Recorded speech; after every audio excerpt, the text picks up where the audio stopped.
What is going on, you guys? It is Dollar Cost Crypto here with this freaking Hex stream, man. Finally, it has happened, sir. Rick and Morty's back in time for all these adventures and stuff like that. I've traveled across dimensions, and finally I'm here. Rick and Morty. Rick and Morty, Miguel and Travis, man. Crossing the universe, 1,000 adventures, 1,000 seasons. 10 more seasons, Miguel, 10 more seasons. All the Shonies, bro. All the Shonies, bro.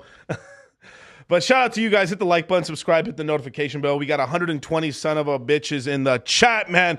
Sheesh. You've been asking, and I will deliver you from your sin, from your lack of gains. Blessed be thy bags, for they shall pump. Hex Jesus. Padre, Hijo, Espíritu Santo, Amén, Dios. Y aquí vamos.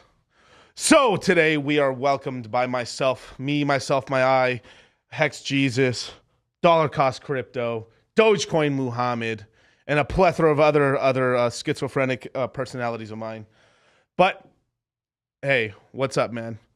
Short it all. I'm here. That's right, Trader Z. Let's go. Short it all. Oh, that's funny as hell. If that really is him, that's funny. T-Bird, what's going on, man? Ascending Man, Hex Hodl, what's going on? Blessed be thy bags. That's right. Welcome all, welcome all. Today I'm going to explain what basically this is going to be. I would probably say one of the more ultimate sort of how-to guides in Hex, in my own words, right? So I'm gonna cut a lot of the fluff out and also fluff other parts of it.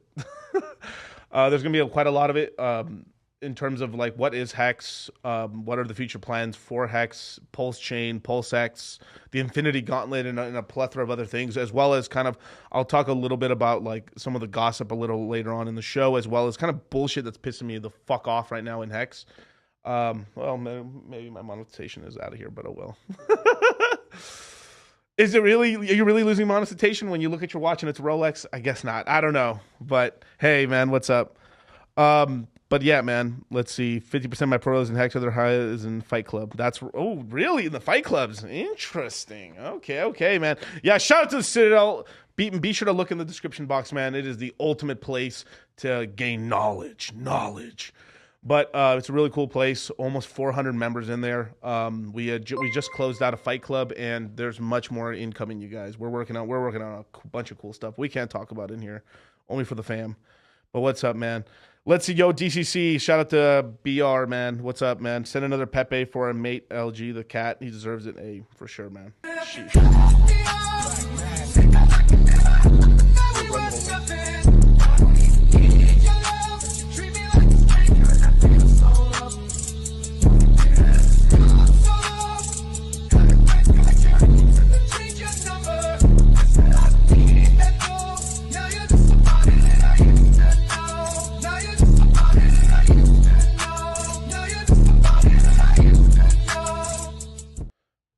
Yo, and shout out to Trader Ease SC, man. What's going on with the 20 euros, man?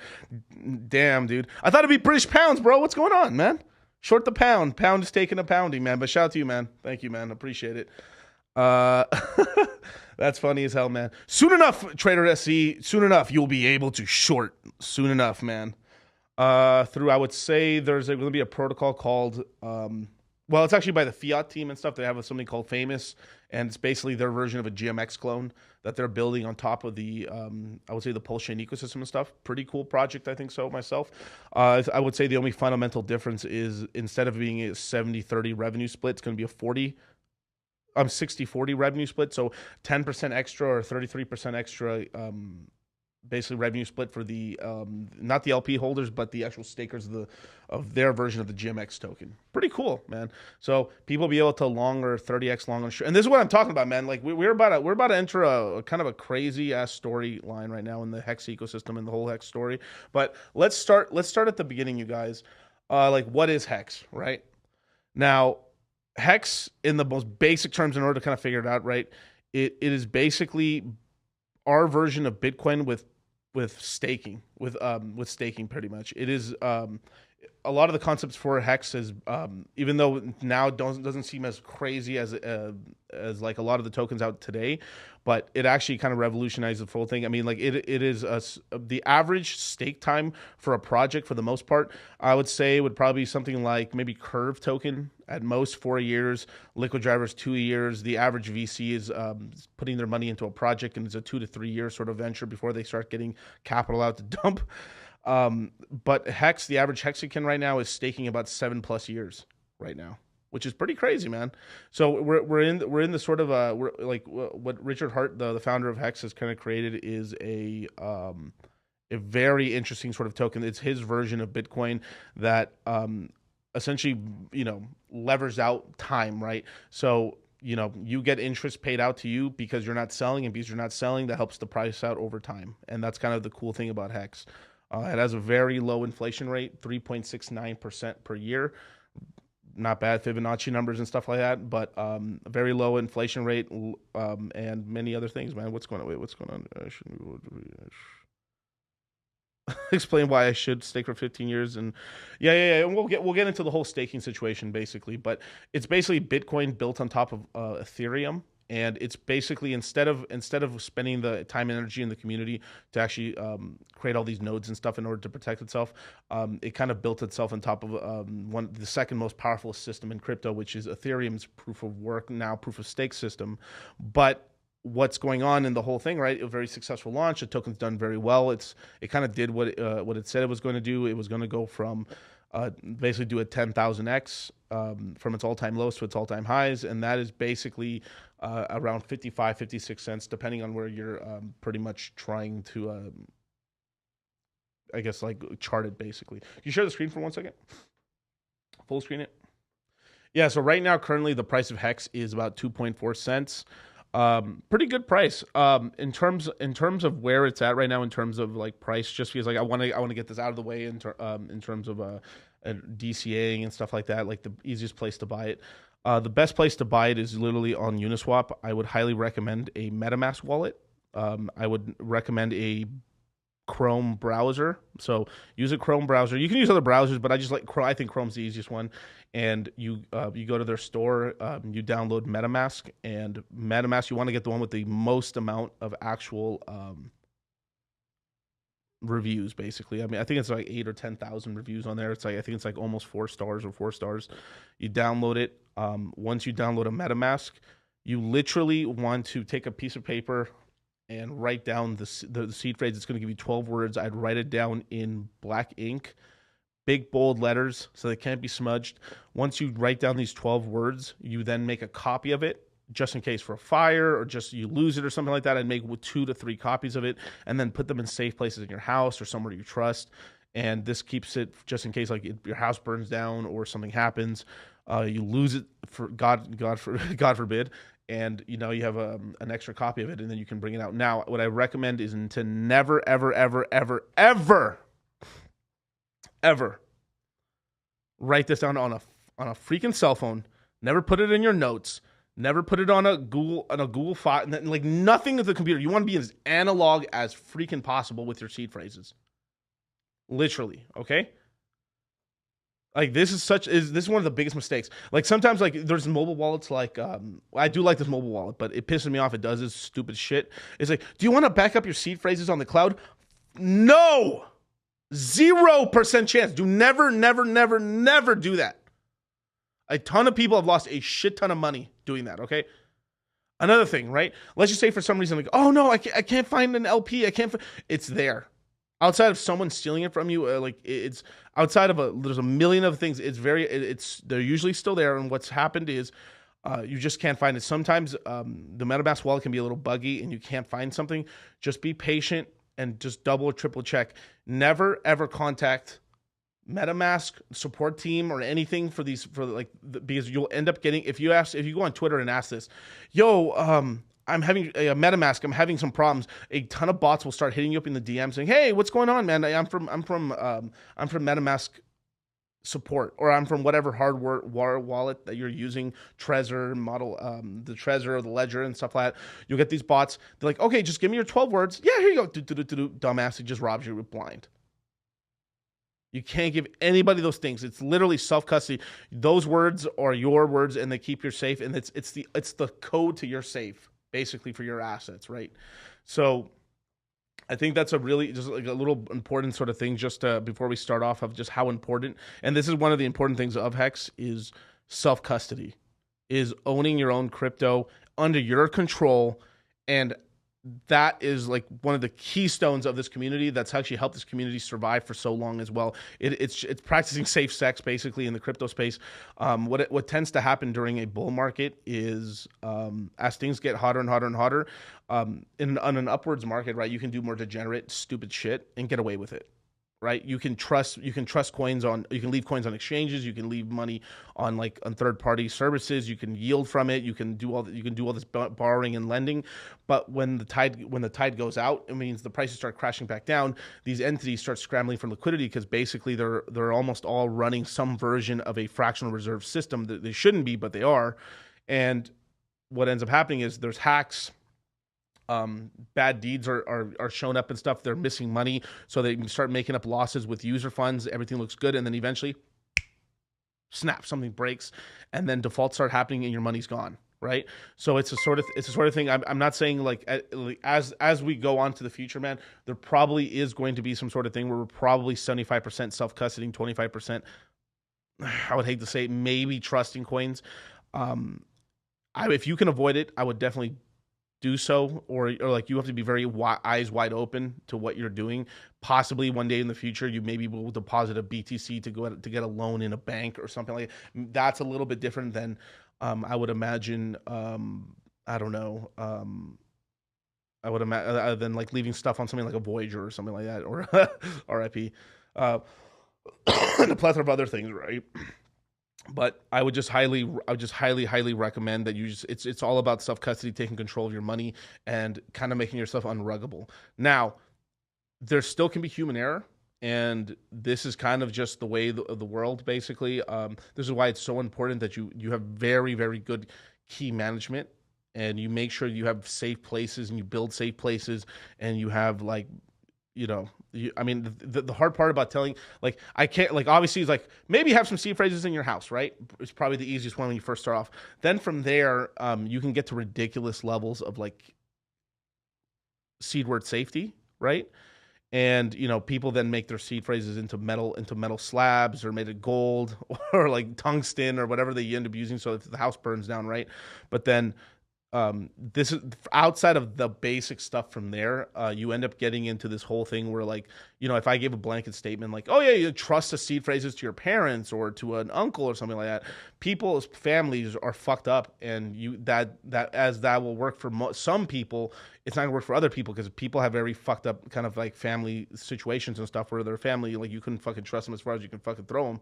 And on top of that, if the money became really crazy, family's going to steal from you. So what'll happen is the only other time that you will have this is how crazy it is. Outside of the most worst calamity and stuff, once you have all the safety stuff, you never really fucked up or done anything stupid like that.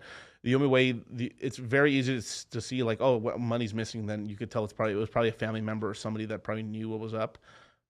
And if it wasn't besides that, then it was either like you individually like depositing and leaving funds on something that you don't have the private keys for, right? So if you just protect from those kind of things, I mean, basically you're like indestructible, unsinkable, Mr. Glass. You know what I mean? And it's pretty insane, man. It's really cool, but it's a responsibility, and it's this whole like it's a burden of it's not a burden of performance, but it's like it's somewhat of a burden of performance.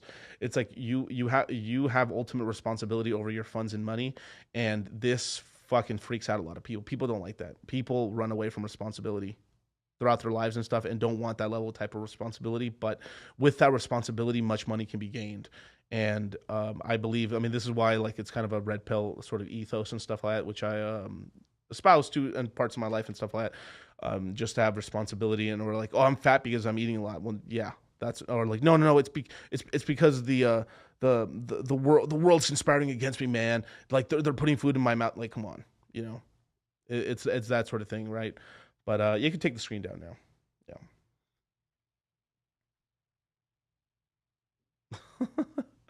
And I'll read the super chats in a bit, you guys, man. If you guys want your answers, I will answer all super chats.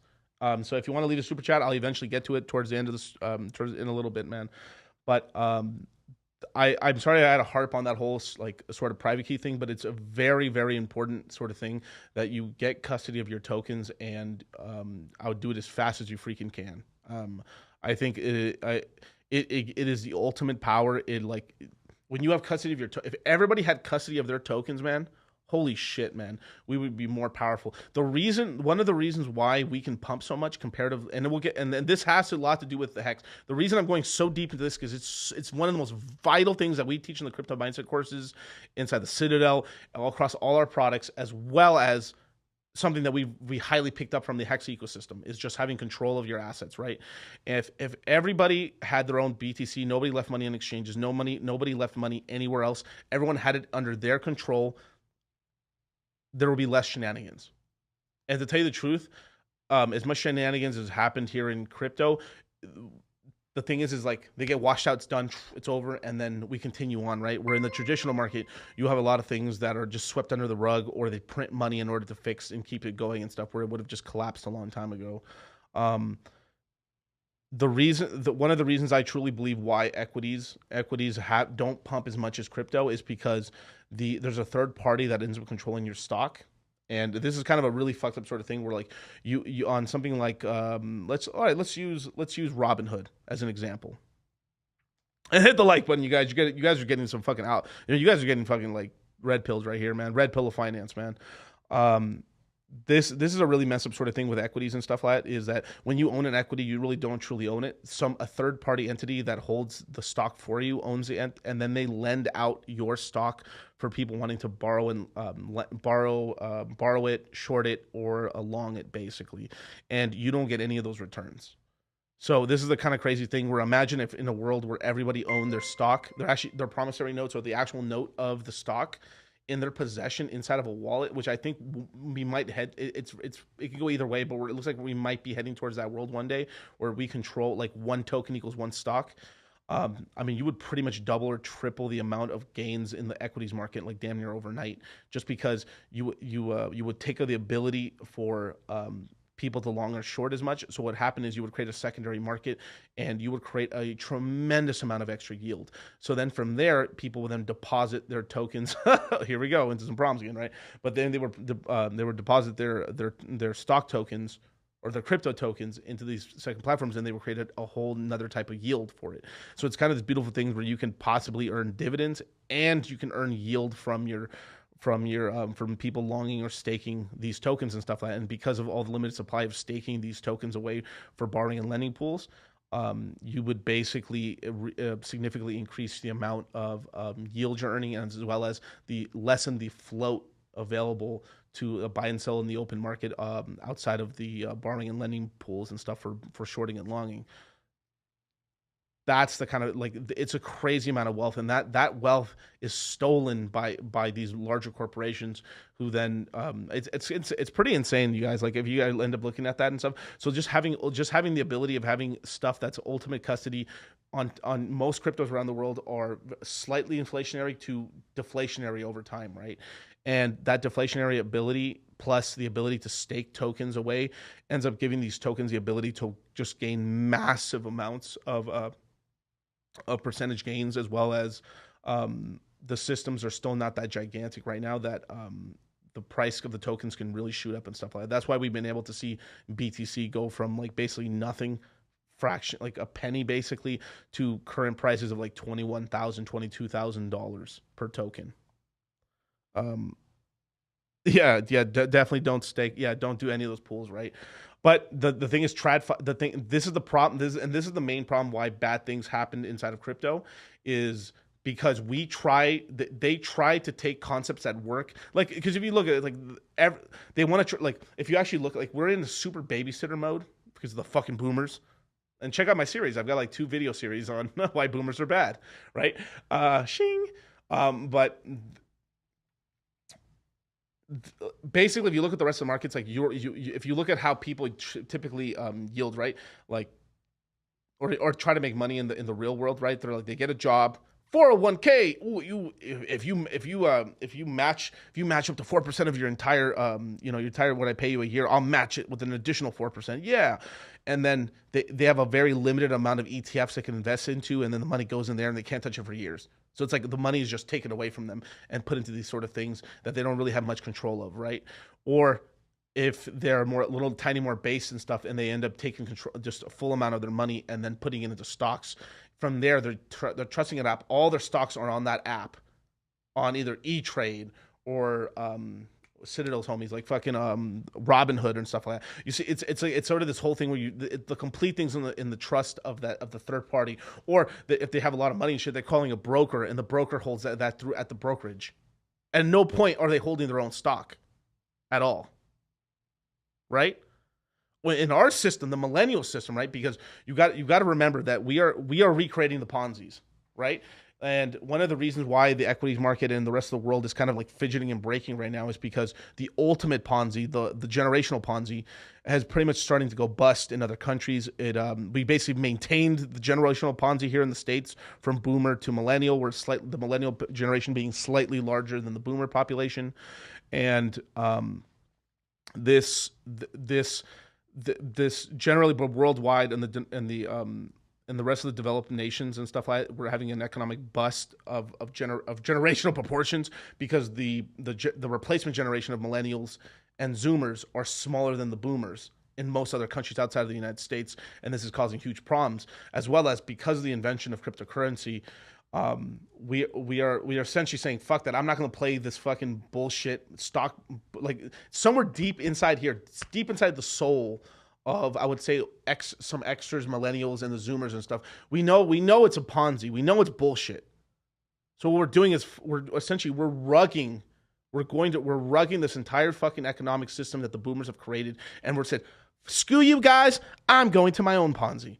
And and it's this whole, I mean, and then we end up creating our own systems, going to a different system that they don't control, and that we have more percentage control of it. Can you imagine? Do you know how much wealth has been created with crypto? It is barely $1 trillion asset class. Barely. I mean, oh my God. Like, here, share my screen one time.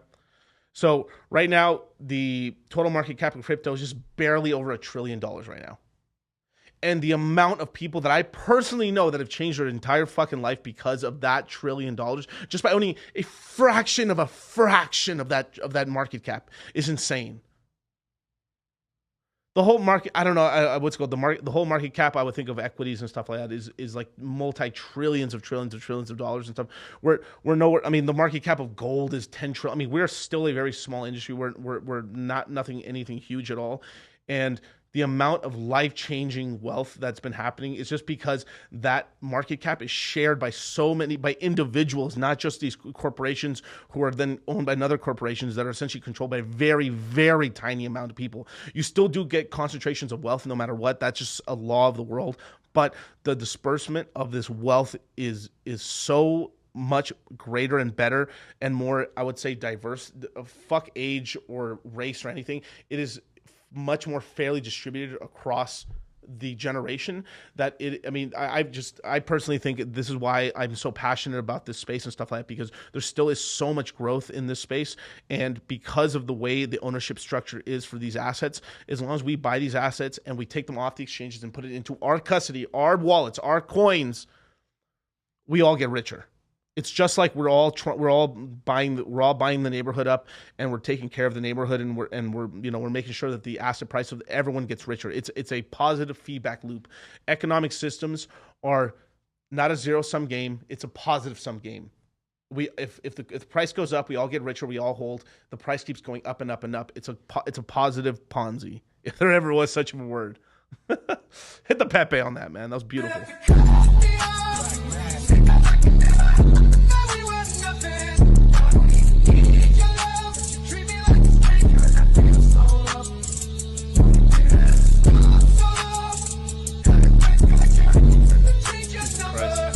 My eyes are so blurry right now.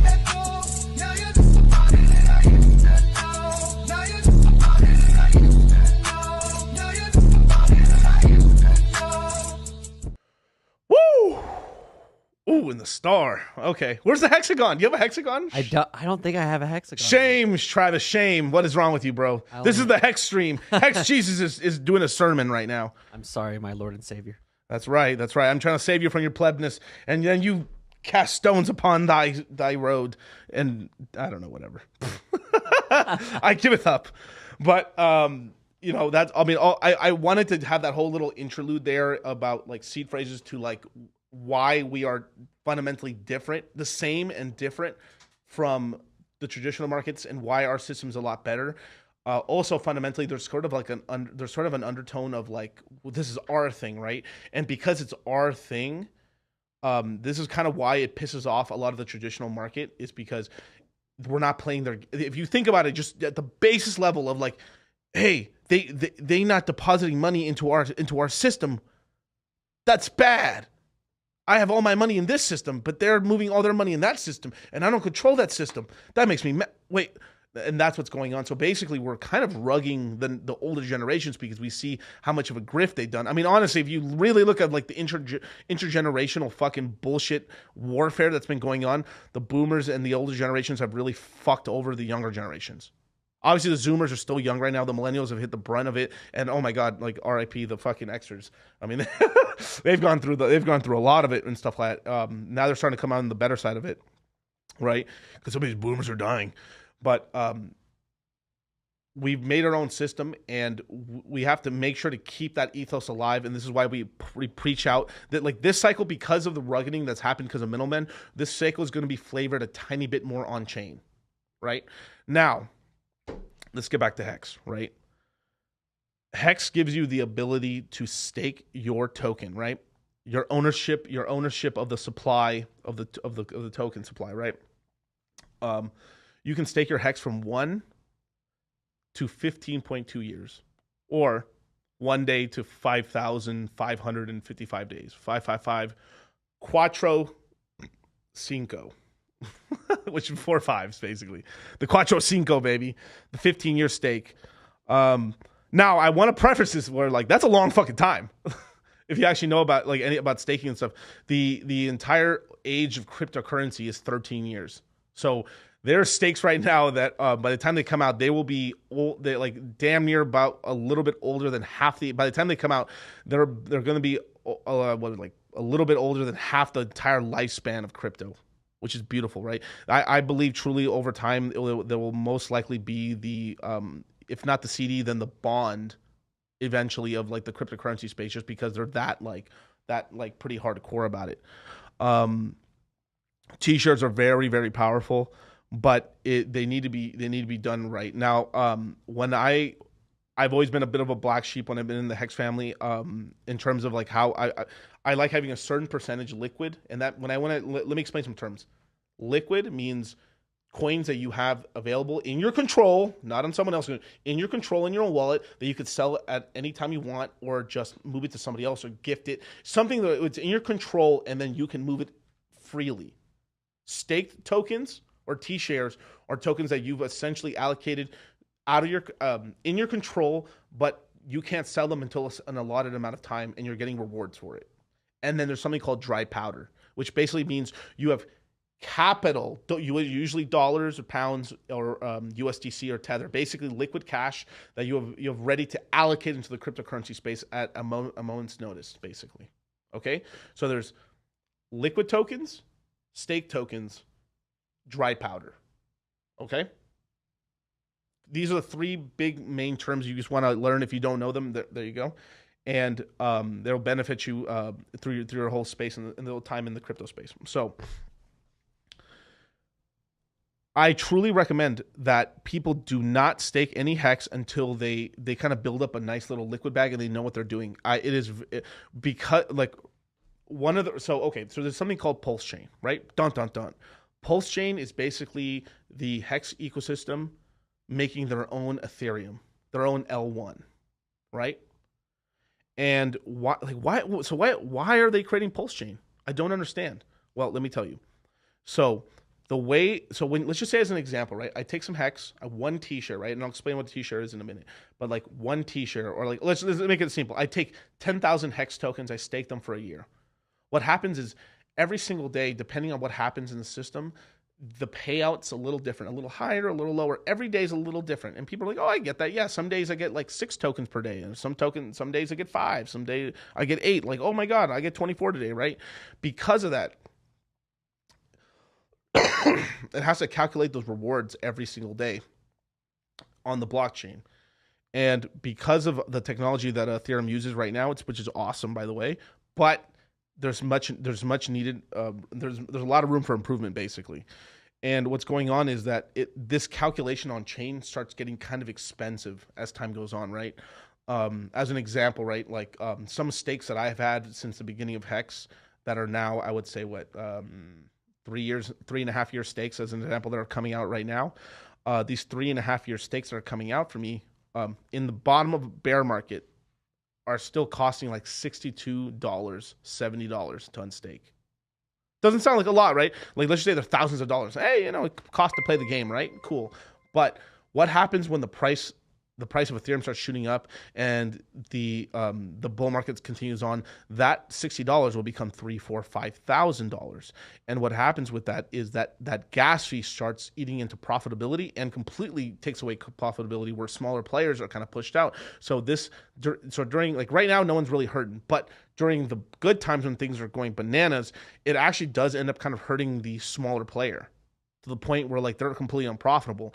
So what's going on is that we're copying over the entire system state of Hex and moving it over to our own somewhere where we control, and we won't have this gas fee problem.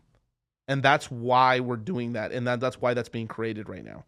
And no matter what, unless Ethereum does these major upgrades, which doesn't look like it's going to happen for at least a while, we end up having this point where Hex has this kind of weakness right here, where it could kind of mess up the whole staking parameter and stuff like that for smaller players. The larger, it's the whole thing.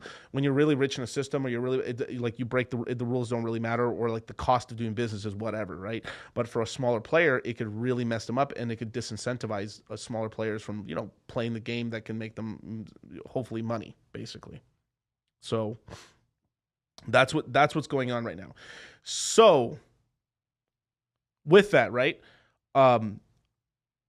So basically what's going on is that Richard Hart, the founder of Hex, has done something called sacrifice phases, basically, which is you basically send Hex, USDC, or some of these tokens into a pool with no expectation of the work of others, and basically this capital here is basically just being used willy-nilly to create something that to the benefit of many of others, but no one's expecting anything, right? But it's kind of a wink and a nod. It just kind of is what it is, basically, right? But right now, the entire Hex community is kind of just like antsy as fuck right now, because they've been waiting a long time, like a year and some change, for Pulsechain to launch. Now, Now this is why I said the whole VC mentality stuff in the beginning of the stream, is that typically when you're investing into let's just like, because basically a lot, even though a lot of people have made sacrifices into these into Pulsechain and PulseX, and I'll get into an explanation of what PulseX and some of these other tokens are with my handy dandy Thanos Gauntlet, but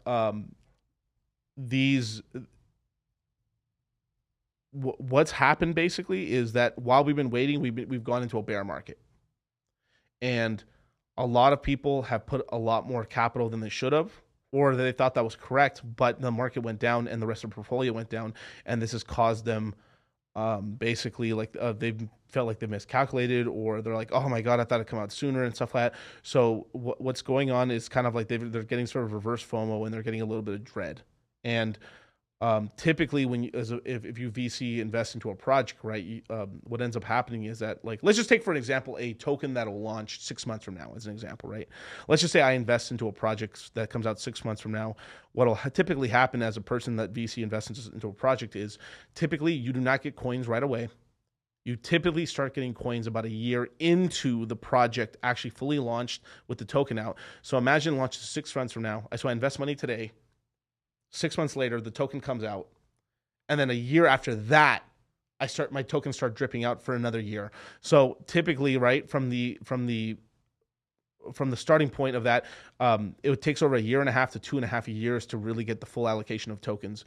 The average wait time is about 2 to 3 years before people get tokens out on an average project. Sometimes a little sooner, right? Sometimes a little longer, but typically it's about a 2 to 3 year process for people to get those tokens. Right now, Pulsechain is basically on that same timeline right now.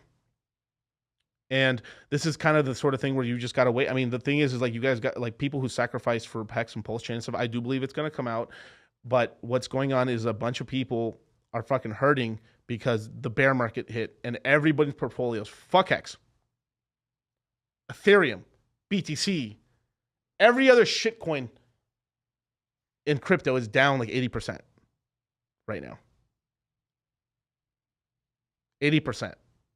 Now things are getting better. We've had some pumps. Ethereum was at $800 and now it's at 1,500. It's pretty good.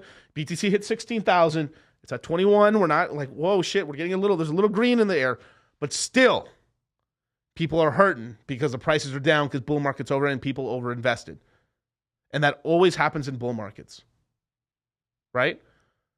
But what have I said throughout this entire journey, this entire time that I've been in crypto, is that crypto is a game of attrition. It's not survival of the fittest. It's the ones who can just survive. It's surviving past the rest of the fucking plebs. It's dollar cost. The reason I call myself dollar cost crypto, because I had a very interesting discussion with Crypto Coffee. Shout out to Crypto Coffee, where me and him were talking about like how long it took us to really make money in crypto, right? And like I had this question posed to me in when was it? I think in maybe 2 or 3 live streams ago. It was like, Miguel, when did you actually like make your first million in crypto? And then I was like, which cycle was it? Was it the first cycle you're in, or the second cycle, or the third cycle? And then I thought about it, and I was like, yeah, it was my second cycle. It was not my first cycle. It took 2 cycles to really make money in crypto for me, and it was awesome, right? But imagine, like, it took 2017. Oh my God, making tons of money. Boom, 2018, get wrecked. Oh no, recover it all back in 2019. And then, mind you, DCAing in 2017, 18, 19, 20, 21, 22. 6 years, 7 years of DCAing nonstop. Overnight success, you guys. But this is kind of the beautiful thing. And this is why I say it usually takes 2 cycles to really make money, 3 cycles to make like crazy wealth. DCC was a brokey. That's right. I wasn't that broke, bro. But like, wasn't Bugatti, bro. What color is your Bugatti? No, but it was, I made some decent money in the first cycle, but it wasn't like, it's like, you don't hit, it's like, wow, this is crazy, man. You hit the first kind of 6-figure ever in your portfolio. You're like, wow, this is awesome. But it's not enough to retire on. Then on the second cycle, whoo, you hit some crazy, man. You see the top of Mount Olympus, man. You see it, man. The ambrosia's there. That's what happens. You taste it. And this is the beautiful thing. We teach this in the courses, in the crypto mindset courses, in the Citadel and stuff like that, is that people who haven't experienced those pumps don't know, but any person that's even been around crypto the last 2 years saw it like coins go like that. 15, 30, 40, 50x, 100x's, 10,000x's.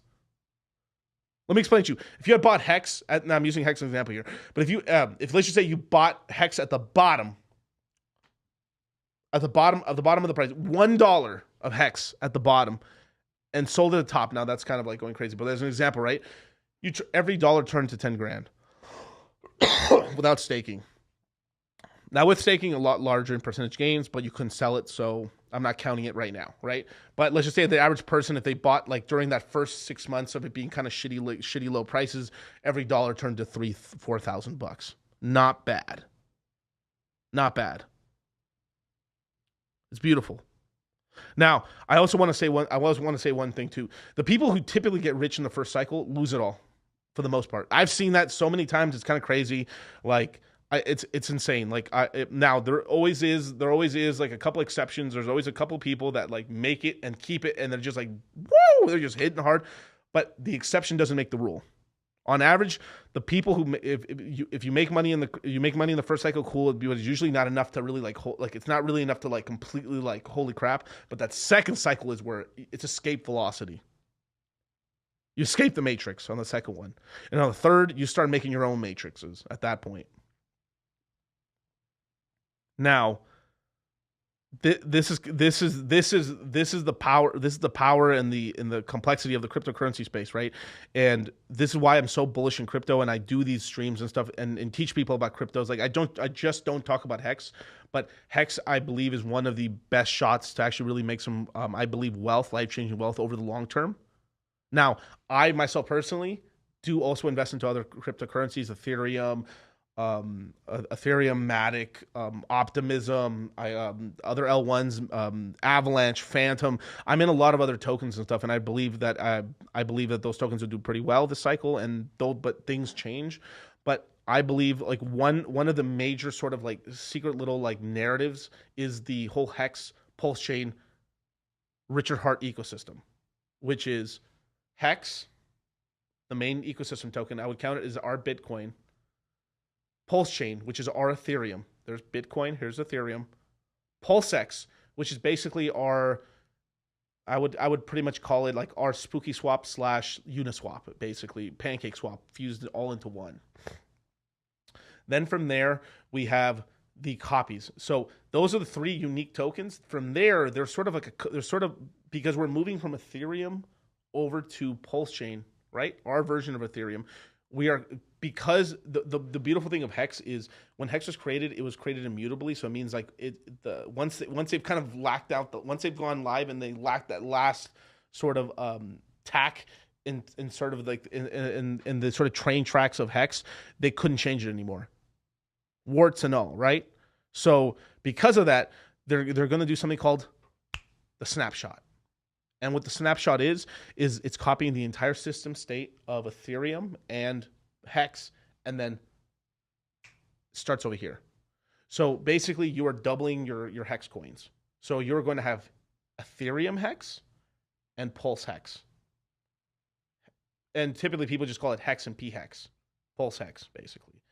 And you're going to get a copy of all your tokens on Ethereum. It's going to be the biggest airdrop ever. Probably there was another kind of bullshit attempt to do this, which was Ethereum proof of work. Yeah, Ethereum proof of work, and then I think Ethereum Fair. It did terrible jobs, but kind of proved the concept. But here's the kind of the thing. It's actually pretty hilarious on those copycats sort of expansions that happened. The number one traded tokens on those ecosystems were all Hex tokens. Funny as hell, right?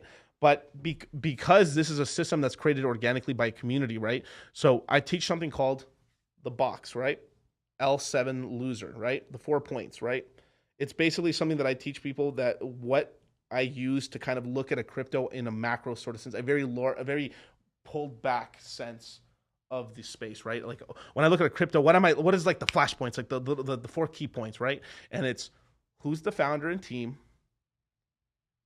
What's the community? Does it have a community? What is the community? tokenomics, proof. What does it do? Its functionality. What is it? What is it? And major investors, basically. And of those 4 points, the most important thing is community, right? Does it have a community? Well, the Hex community has probably one of the largest. It was single-handedly has the outside. I mean, I would say it's actually got more dedicated YouTubers than any other crypto token in all of crypto. I don't give a fuck. I've looked far and wide. I've been YouTubing on crypto for a long time. Shout out to Cultivate Crypto. I think he celebrated 4 years today of streaming. Shout out to Charlie. As a matter of fact, hit Pepe for that. Shout out to Charlie, man.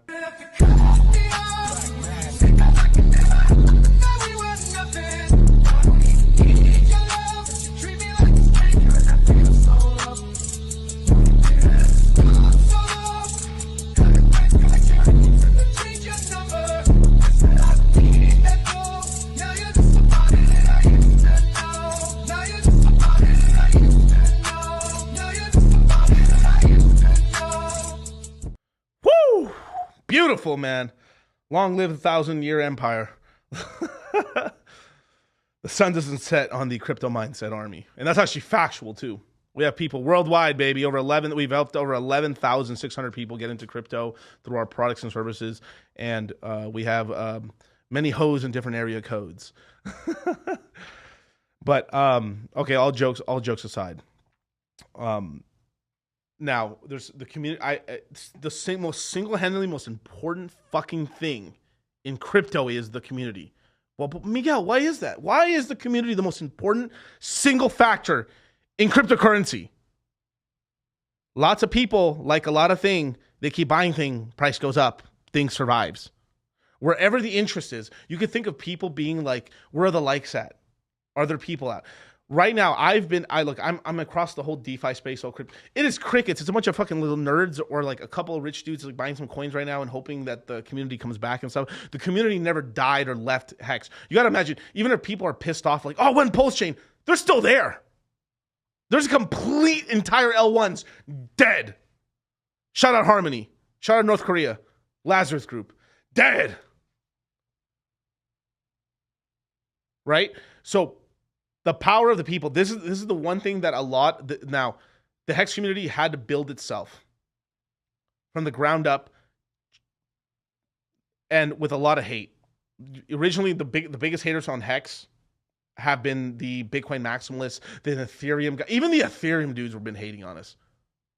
The whole time we've been sort of like the dog that's been kicked around the whole time.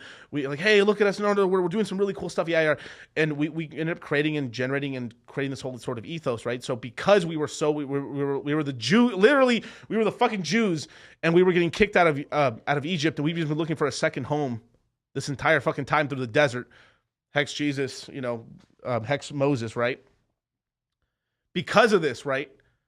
We had to lean on ourselves and kind of create our own sort of ecosystem and our own sort of like broadcasting sort of stuff of like how to get people into the ecosystem because of this important point community, right?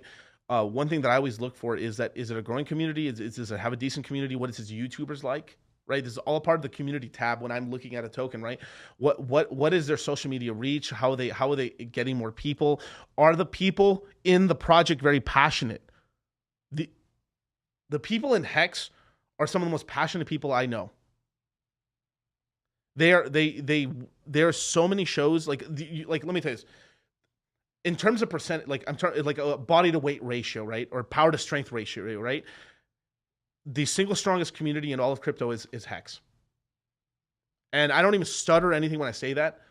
There's no other community in the entire crypto space that has more dedicated YouTubers, streamers, Twitter people than the Hex community, the Hex token itself. So, think about it. There's not that many channels like on YouTube, right? If you go look, there's really not that many YouTubers anymore that are solely Bitcoin maximalists anymore. There's not so many YouTubers anymore that are solely just Ethereum maximalists. Now, you do get a couple channels that are like, they focus on only Ethereum projects, but even that's still not that gigantic, right? You mostly have altcoin channels where they're just jumping from this to that to that. In terms of just maximum amount of dedicated people streaming about their coin and their product, it's the absolute pinnacle, apex, the tip of the pyramid. There's no other token, no other ecosystem in all of crypto with that many dedicated people. Fucking period. There ain't any other ecosystem. And that is very powerful. This is how it's been able to get so many people, even though it's had the entire cards and stacked against it and stuff like that, right? Because and like I was one of the first 4 YouTubers for Hex, right? It was me, RG3, Hexologist, Crypto Coffee. We're the 4 original YouTubers for Hex, and then we push this whole sort of thing out in order to kind of push out not this ethos, but like basically off of us YouTubing, creating this community and stuff like that, and allowing people like to come on the show. It's like, hey bro, come on the show, man, start YouTubing. We pushed out this really healthy sort of thing, which a lot of like, this is one of the problems in the crypto community, is that most crypto people are fucking like introverted fucking turbo dorks, and we're extroverted turbo dorks. So because of this, because of the founding DNA of the first 4 Hex YouTubers, as well as Richard Hart, it has kind of pushed out this very unique sort of like flavor to the community. Every community has a very different flavor. And that flavor is like, so you get something like Charles Hopkinson. So typically, right? So like I said, right? The L7, the loser, right? L7 loses the box, right? The most important thing is a community. But one of the biggest X factors is who's the team, who's the founder. And I think the single biggest sort of like X factor, where it was just like the multiplier, right? So the baseline is like how much community members you have, what type of community is the outreach there, right? Then the thing that could just light the whole thing on fire is who's the founder. And typically, right, because the people, the things that buy cryptocurrencies are people. People are very tribalistic, and they typically want a leader. And depending on who the leader of the token is, you get sort of a copy of their personality, right? You have a very flamboyant, very smart, very sort of like set point sort of guy as the leader of Hex and stuff like that, and very, very confident. So you end up getting a lot of that, a lot of his personality copied onto the YouTubers, as well as the starting ethos of the original YouTuber, the 4 YouTubers, and then from there on many more. You end up getting a very unique community that I don't see very often in any other RC20 token space, L1s or anything. It's very unique. Now, because of this, right? It's made the community very strong. There's a lot of maximalists in there, and they're and I'll go into more of like what's going on, kind of like in terms of like the bird eye view, in terms of what's going on with Hex, in terms of within its own self, but as an explanation of what's kind of going on in the Hex ecosystem, everything like that. Because of those kind of 2 points, right? You have a very, very, very flamboyantly smart founder who's actually openly challenging a lot of people and is very entertaining to watch. Because of that, he's a gravitational force that brings in more people. Then the community on top of itself is another community that's self-maintaining and also does outreach to get more people in, and then that's more powerful. So you basically have the 2 sort of things where it's a community that's actively trying to get more people. A lot of other cryptocurrencies kind of rest on the laurels, and then this is kind of what fucks them up after multi-cycles, after 1 or 2 cycles, is that the community isn't really trying anymore, and then you can sort of get stagnation, and you can get death in the ecosystem. Now, and hit that like button, man. Now, because of the founder of Hex, right, has always been like kind of a very outlandish, has been a really outspoken sort of guy, and has really been through his streams have really taught a lot of people things about the crypto space and kind of truths and uncomfortable truths in the crypto space.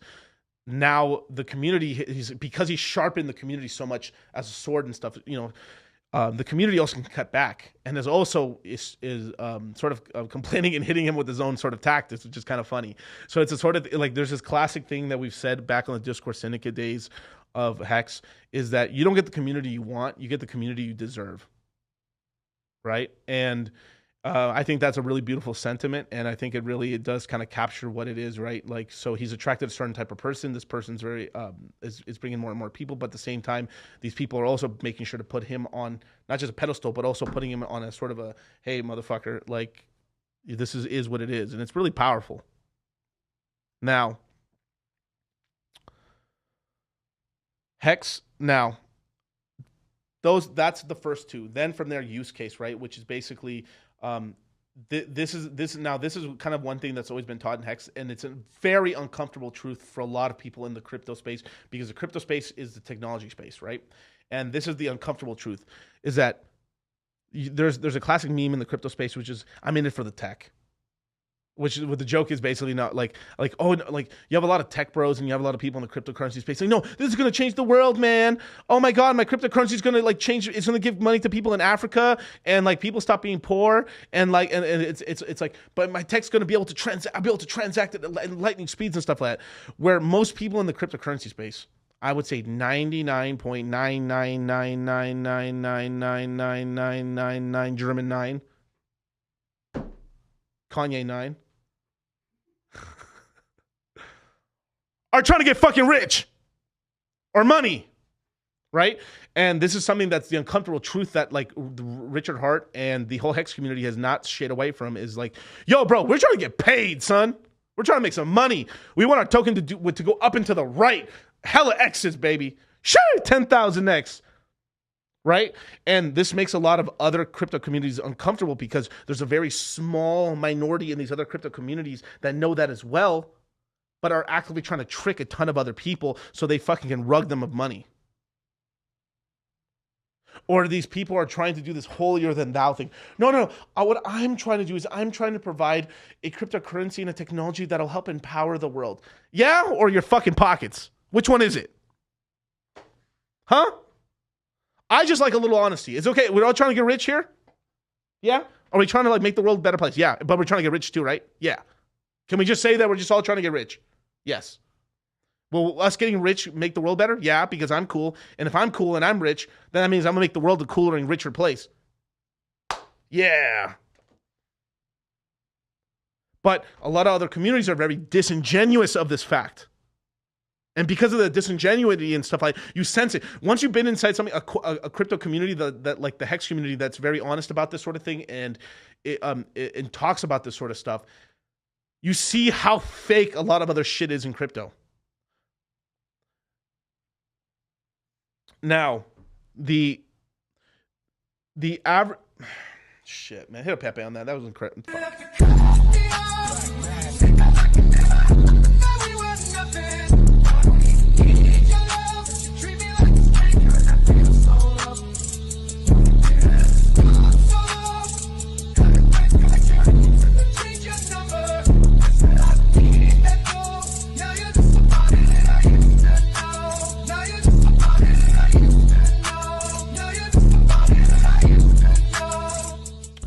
Sheesh. Woo.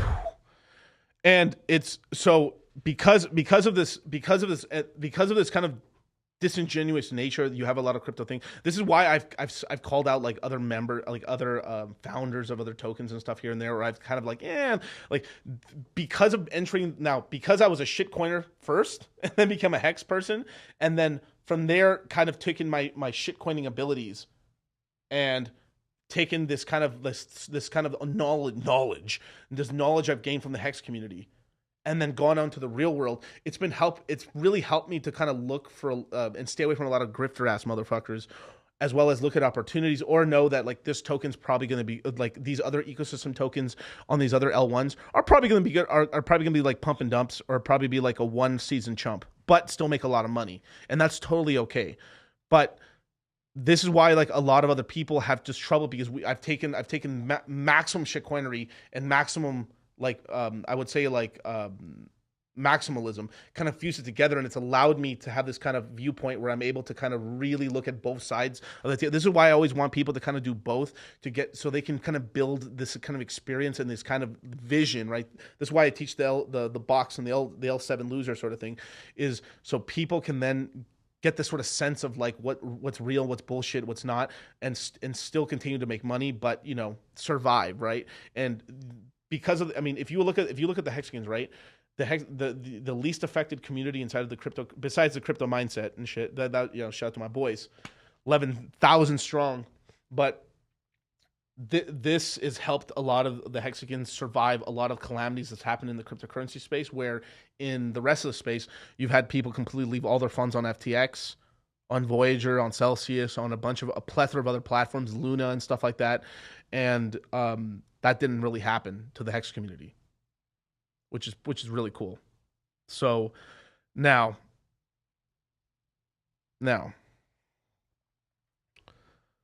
so because Hex is creating this entire, now looking at Hex, right? So like there's because it has that X factor. One thing that I have found that tokens that make a lot of money is having this charismatic founder. Doesn't matter if he's a turbo dork or a Chad or anything. It's having a founder that's there and is streaming and is still active within the community. This is why something I think like even though it's a Hex stream, like something like a Charles Hopkinson, even though I like people find him very dry and stuff, the guy hasn't left. He's very passionate about what he's doing, and people follow him, right? So having a community and then having that founder is really an X factor for like gains, right?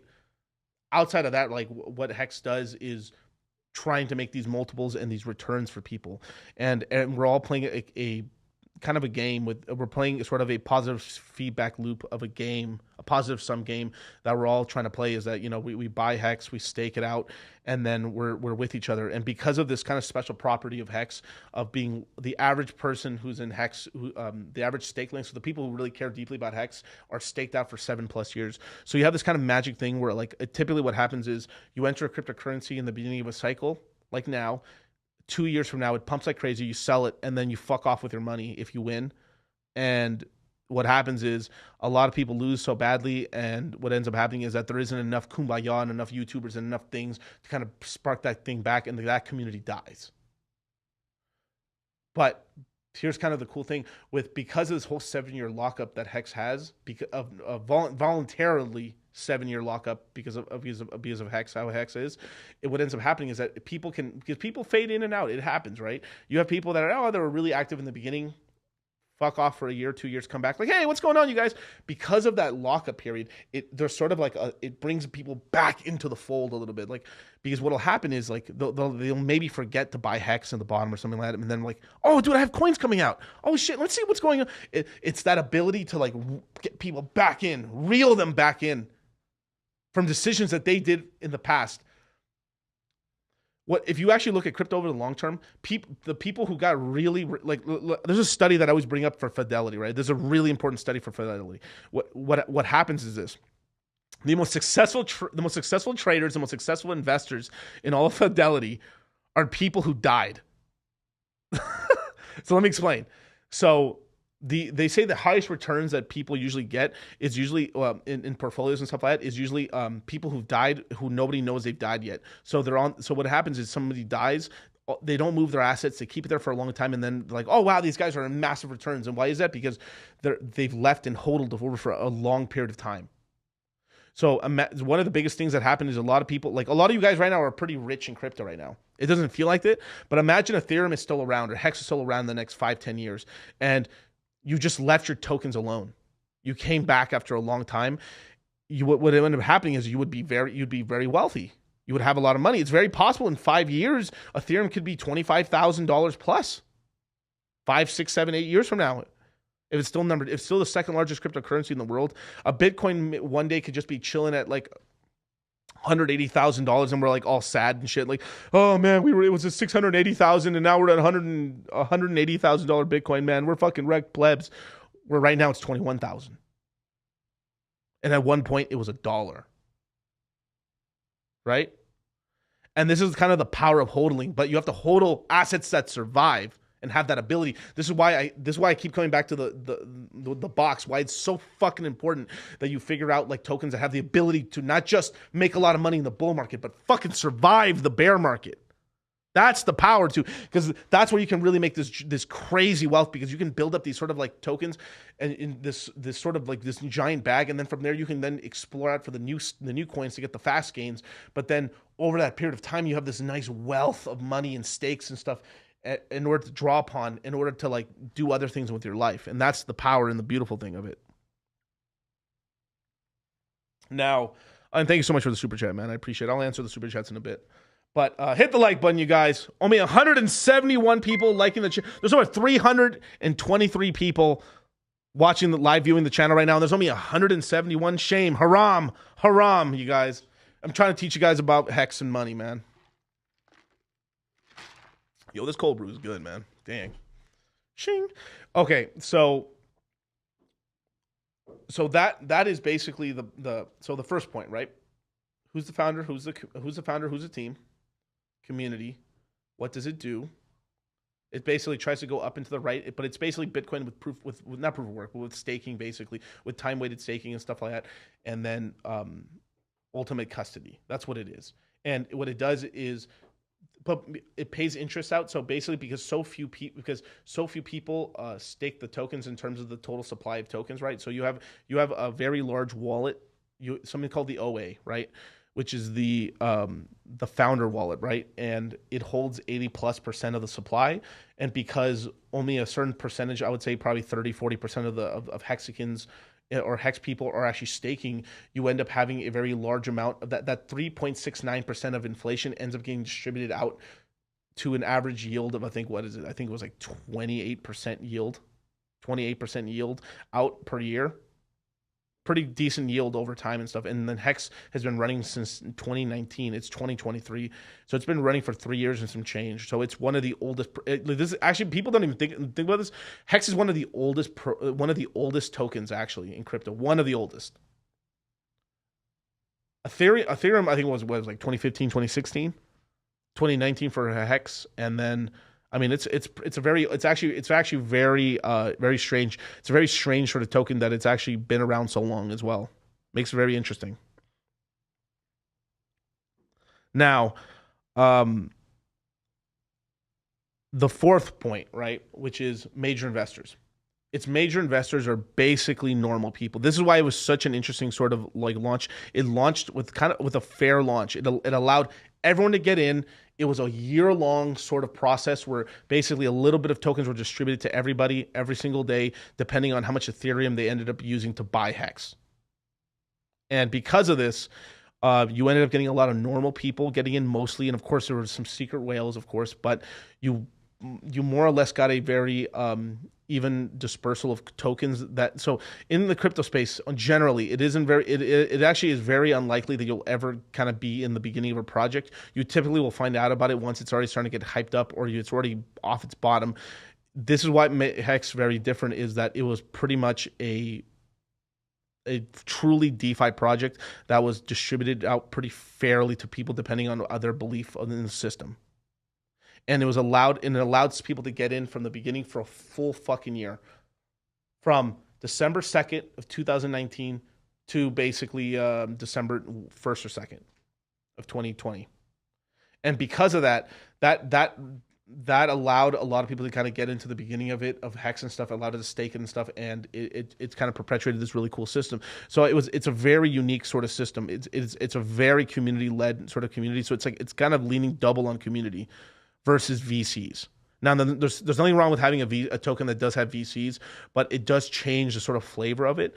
So just because of these parameters and the ability, like, it was so rare. Like, let me tell you this, back in 2019, it was so rare to get into the beginning of a project. I had been in crypto since like 2016. I literally had never been able to get in the ground floor of a project outside of like, I got in within a month or two of it launching, but like I never got into something before it even launched and knew like, oh fuck, it's coming out. Like, just watching this, because like Richard had been pretty much talking about Hex since like 2018, basically basically early 2018, about to come with a token, and then eventually it birthed out in 2019, and being a part of that, it was really powerful, and look at it showed up. So you that's kind of the power. So it took an entire bear market to get it launched. It launched at the bottom of a bear market, and then it was I would probably say it was probably the third or second highest appreciating asset in all of the cryptocurrency.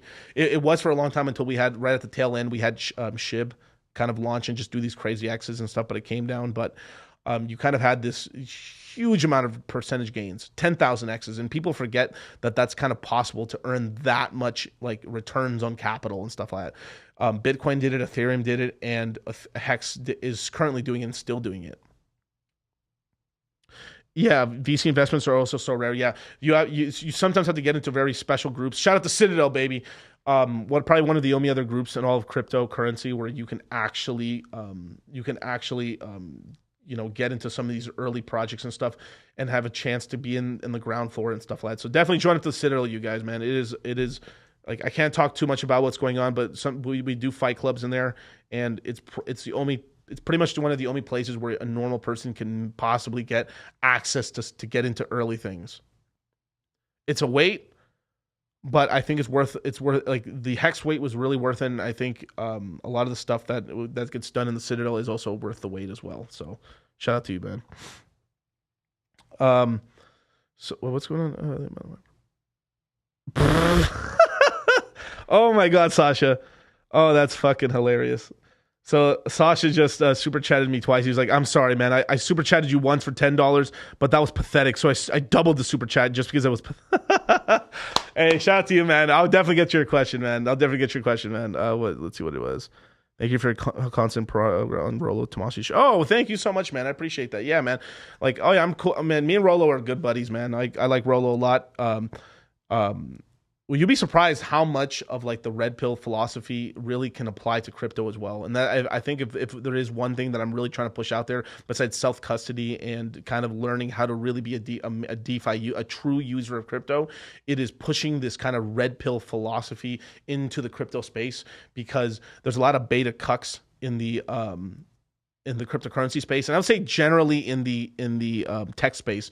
So we need to sort of push this more of a masculine frame within the entire I would say the money space as well as the technology space, because man, I have seen some simping, you guys, in the Hex community that I'll talk about. I'm a little mad. There's a haram right here. I'm very irritated with some stuff, but we'll get to that a little bit later in the stream.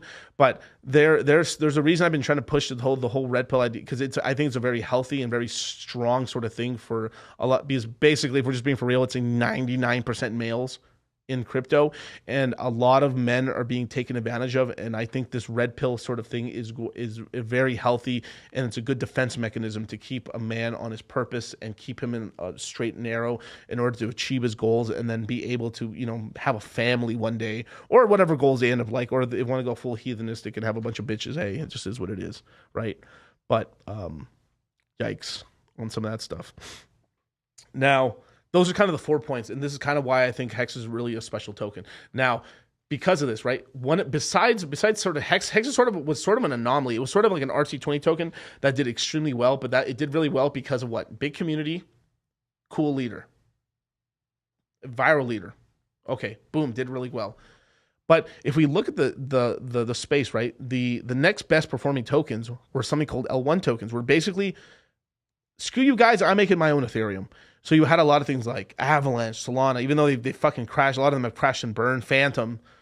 Like, you had these other tokens, which are basically their versions of Ethereum, have done extremely well in price, and Hex is creating one. So you can imagine this charismatic leader with a big following, big community with a bunch of YouTubers, as well as its growing population, taking all that and then creating their own Ethereum.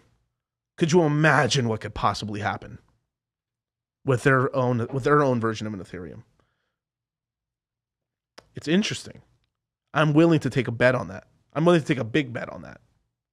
Even if it's a fucking complete dud or whatever, I don't think it will. But like, as an example, it is like, if there's smoke here, there's a fuck ton of smoke. It is 420 blazing in here. It is hotboxed in here in terms of like the possibility of what that could possibly do. Imagine. Most other L1s are horrible at marketing, man. Outside of when some gigantic whales finally come in to really pump up the price and stuff like that, and price ends up like really getting people into the ecosystem and stuff, they're terrible at holding on to those people. Now, right now, we're at the bottom of a bear market. We have 300 plus people watching us right now. Most YouTubers are lucky to get 20. Now, the Hex community is a very active, powerful community, and because of that, they're the community that's held the most amount of their community from leaving. Believe it or not, even though the price is down right now, trust me when I say, if you look at other communities, they're dead in the water right now. And this this very large amount of people, if they're going to launch an L1, it's very like it basically, because of how much people there is and how passionate they are about their L1 and their Pulse chain, it is going to be pretty much the most successful L1 to ever launch. Now, will it supersede Ethereum? No. Outside of Ethereum just completely fucking shitting the bed, but it's going to be basically either, if it's not going to be the second largest L1 or the biggest L1 besides Ethereum, it'll be the second. So we're talking about it's going to be one of the most used L1 in all of cryptocurrency off the jump. And then on top of that, because of how resilient the Hex community is, because that's the backbone of the Pulse chain community, right? Because it's mostly Hexicans in it, you can get this virality effect. And because of the sacrifice that was done, the basically the allowing of people to get into the project before it launches and stuff like that, you actually this time around so there was so much fucking detractors. So when Hex launched, there were so many fucking haters, right? That a ton of people missed on Hex. Then they saw the Hexicans make a shit ton of money. Hex flex, baby, you know, doing yachts, buying supercars, having fun, buying Rolexes, doing all kinds of cool shit. That a lot of other people in other ecosystems were mad jealous. Fuck those guys, man. Oh, I'm so mad I missed. Secretly, they were pissed off that like how right Richard Hart was, how much money the Hexicans made, how much fun everyone's having. Like, you want to know something? In the bottom of the bear market, the third largest conference in all of crypto was the Hex conference that happened here in Las Vegas. It was the largest single coin one. Outside of that, what Bitcoin Miami and Consensus were the only other larger ones. So imagine an RC20 tokens having a conference that's on par with entire L1s or entire entire systems. That's how gigantic it was.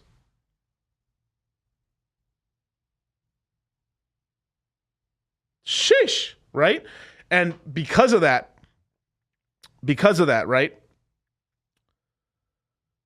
Because of all those people and all those people getting jealous about missing out to the gains, they're like, Richard Hart started doing the tours, right? He started going on to BitBoy, and he started going on to Ivan On Tech. Shout out to Ivan On Tech. These guys are cool peeps and stuff like that. And going to a lot of other channels.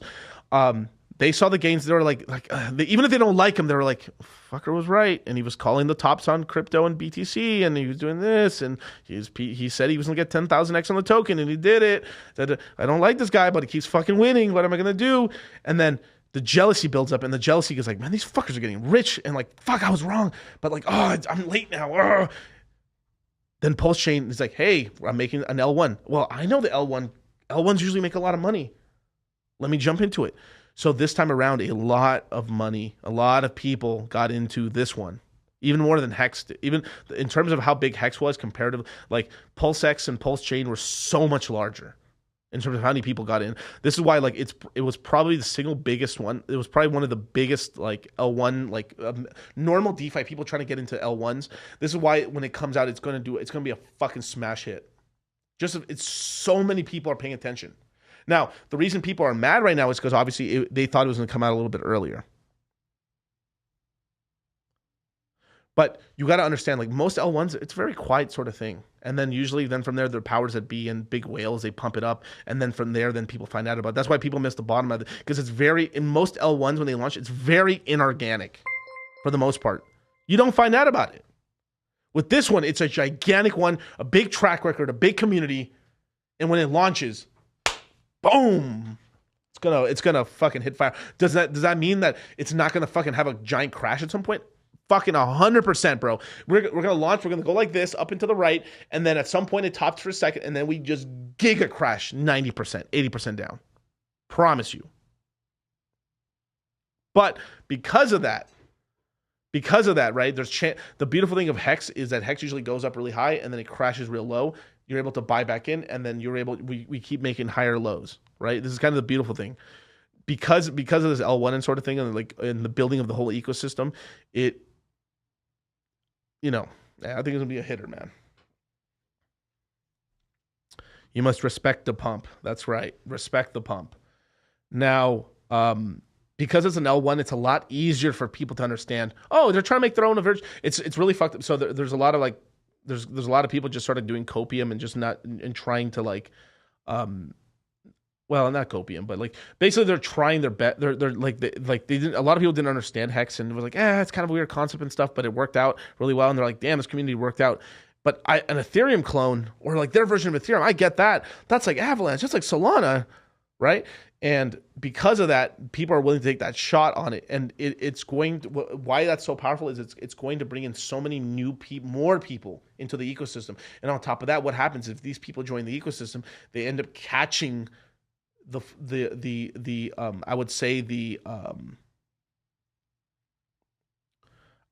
would end up catching sort of what do you call it, Travis? It's like not the ethos, but it's like oh my God, it's like companies always say this shit. It's so stupid. It's like the company motto, not the company motto, but what Slogan? No. It's like the mission statement. Yeah, sort of. They pick up the whole mission statement. They pick up the whole flavor of the community. And what's going to happen is if all these people come in, people start making money. Culture. There we go. Culture, man. I'm so against flavor of the community. I don't know, man. Shit, it's getting late, man. But they pick up this whole sort of thing to it, right? What ends up happening, the culture, right, is that it's going to end up creating more YouTubers and more streamers and stuff like that. And this can hit this virality. This is what I'm saying. It has the ability to just keep going like this, expanding out because of this larger, and then more people, YouTube. This time around, it's not going to be ignored. When it comes out, we are going to have a large amount of YouTubers talking about mainstream YouTubers talking about it or begrudgingly talking about it because they cannot ignore it. And that's the power of it this time around. So basically, we built an extremely strong base. This time, it goes a little more viral, and because of how the strong base of how they are, this culture will leak into the rest of the communities, and then this will cause a fucking fervor of YouTubers, podcasters, guys who make Medium articles, guys who fucking tweet all day, and guys who are on Instagram. It can expand out very substantially, and I believe it's going to be one of the highest appreciating assets as an L1 as well.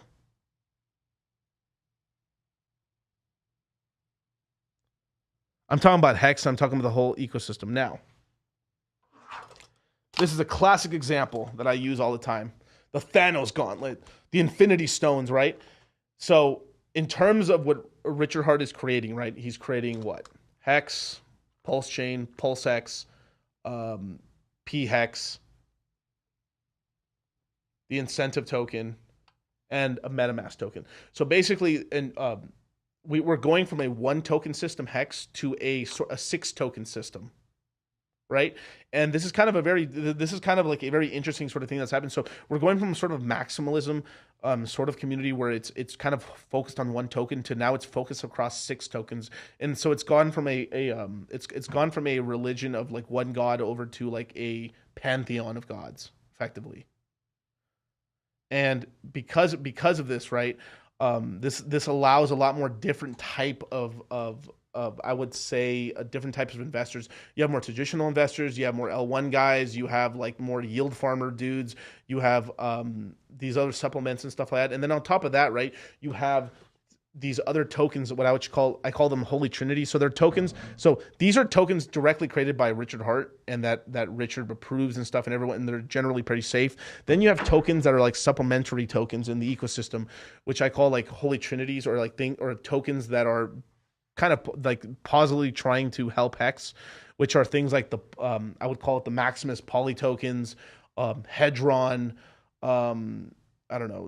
There's a couple other ones and stuff like that. But in terms of there's these tokens that basically are complements to Hex, Pulsechain, and stuff. I would call probably a famous, famous Fiat and a couple other things.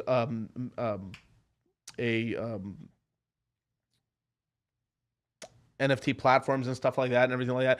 Like you have quite a lot of other ecosystem tokens. So you have this whole thing where you build out the main ecosystem tokens, which are safe and Richard likes. And on top of that, you have these other kind of like symbiotic tokens that are helping these other tokens survive and stuff and create this other hype and stuff, which is really cool. Then you have also negative tokens, which are these kind of meme tokens and kind of like negative sort of tokens on the ecosystem, but it's the gambling that people want and stuff like that. So, and you can't really avoid.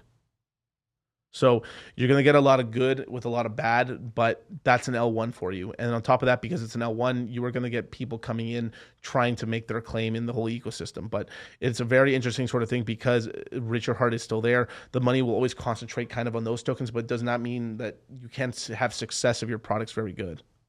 It's really cool. motherboard. Pretty interesting. So from there, right? That is basically kind of like the whole like sort of thing where like that's kind of like all the ecosystem tokens. That's like what's going on. So from one token, we're getting the birth of over 6+ tokens, and then on top of that, airdrops and all this stuff. It is quite like, this is why I'm so bullish on it, because even if it takes another year, now I'm going to go over timeline of how things will launch. Okay, so I personally think we're going to get V3 testnet on Valentine's Day of this year. So in February, it could lag out some time in March, but personally, I think we'll have V3 coming out within the next month or so. Pretty cool. That's within that time frame. Miguel, what's V3? Basically, it's just a giant test net for people to really just play around and make sure that they kind of check out all the bugs, and then the bugs are kind of noted down, like, oh, here's this isn't working, this is working, let's improve this, and then things are kind of improved in the background, and then the final product is ready to launch, and then it fully implements and launches. So basically, you need this kind of V3 thing in order to kind of launch the project and then launch. But it could very much well launch without it, but more than likely we're going to get a V3 launch of the testnet, and then from there we're going to get the real launch of Pulsechain. Now, in terms of the timeline, we are going to have V3 testnet, snapshot, Pulsechain launch, and then the launch of these other kind of ecosystem tokens, Mintra, NFT platform, Fiat, which is their Aave and stuff like that. You're going to get the liquid loans, which is basically their version of a stable, which is going to be probably the main stable coin for Hex, or the Hex in the Pulsechain ecosystem. You're going to get a lot of things launching about a month or two after the whole Pulsechain main launch and stuff like that. So you have quite a lot of like different sort of things in the first phase of it once it launches. And I believe all this will launch within this year. Now, in terms of when these are my own sort of guesstimations. I made previous guesses at what was going to happen in the past, and I think they were correct. But you had sort of like secondary sort of factors happen in the macro space. So you had now I'm just going to be really brutal. I'm just going to be honest. I think what happened. Obviously, this is my opinion. Now, maybe Richard will probably say, "No, that's total bullshit." But that's what I believe. I believe this is what really happened, and you could fight me on this if you want. I don't give a fuck. But this is what I really believe that happened. So I believe Pulsechain was going to launch last May, in 2022 in May, and what ended up happening is, so Richard called the top on BTC at $64,000 in the summer of 2021. What he didn't expect is to repump up to $69,000, right? And I think what ended up happening is that as it was crashing back down, I personally think, now I'm not trying to put words in his mouth, but this is my fanfic here of what I think what happened is that I think that he thought that it's possible he could have repumped a third time. So he was like, well, you have to understand, what Pulsechain is a system state copy of Ethereum. So at the time, Ethereum was proof of work, not proof of stake. And when that happened, right? When that happened, I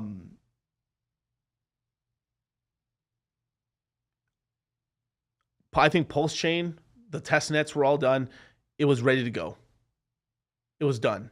It could have been more perfect, sure, but they were going to launch it. I think what happened was around I would say March, April, they were getting ready to launch it because it looked like it was about to go like this, and then what ended up happening is that we started getting the charts started saying, oh fuck, it's going to go down. And Richard ended up saying, in the background, I think he said, fuck, when we can't launch this you want to launch with wind at your back, right? You want to watch either stable waters or us starting to go back up slightly, right? You don't want to fight against, it's like fight against the Fed, right? You don't win, right? You can't fight against the current, right? So it was looking for a while. If you remember in early 2022 that the price was going to start, it was looking like we were actually bottoming a little bit and we were going to go back up.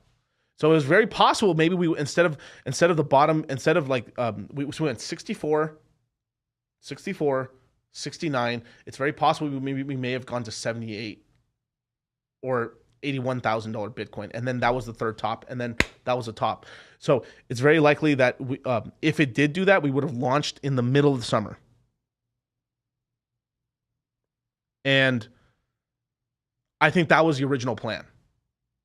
Now, what happened was we got a bunch of black swans. So we had the rugging of FTX. So I guess let's start the whole tapestry over. So in 2022, what a fucking year, bro. Oh my God, that was our 2018, you guys. So shout out to you guys. That was one of the toughest. Shout out, hit up Pepe for all the people who survived 2022, man. That was one of the shittiest years ever in crypto, man. I mean, 2017 was our bull market for the last cycle, two cycles ago. 2018 was just a boring year. It wasn't a bunch of rugs. It was just like, boring. Nothing going on. There was no DeFi. You couldn't do shit. There was no Uniswap. There was no Hex. All you could do was just buy and send coins. Our wallets barely worked. There was no borrowing and lend. There was nothing, you guys. No yield. It was a boring. Crypto was boring in 2017, you guys.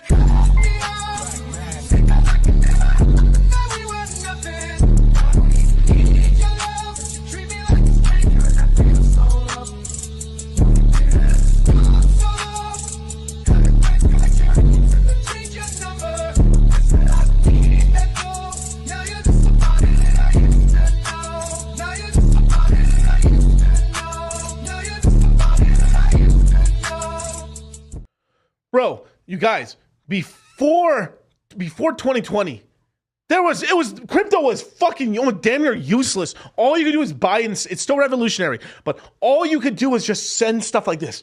That's it. And you're using centralized exchanges to like leverage trade.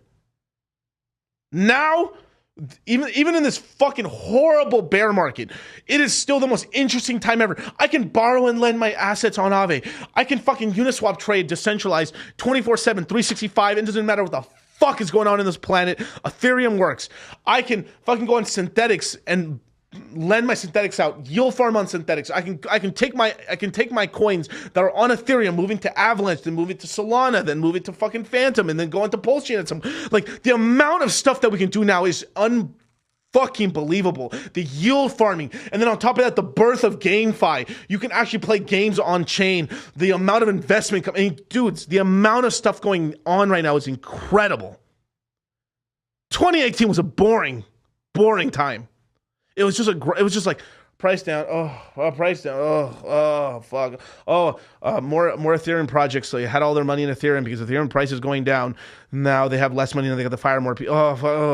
It was just horrible. And then you had the fucking those cunt bags from EOS just massively dumping Ethereum to buy Bitcoin and then crash the price of Ethereum to fucking $80, trying to bankrupt Ethereum or whatever. Didn't work. Haha.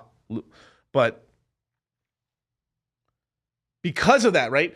This was the most interesting time ever. But because of this ability to do so many things, you had a lot of people levered out and doing all kinds of degenerate sort of things, as well as you had more centralized entities holding onto more people's crypto. So you had these black swan events. So you had 3AC, which is 3 Arrows Capital. I just want to put it out there. I do like the 3 Arrows Capital. I think they're really smart guys.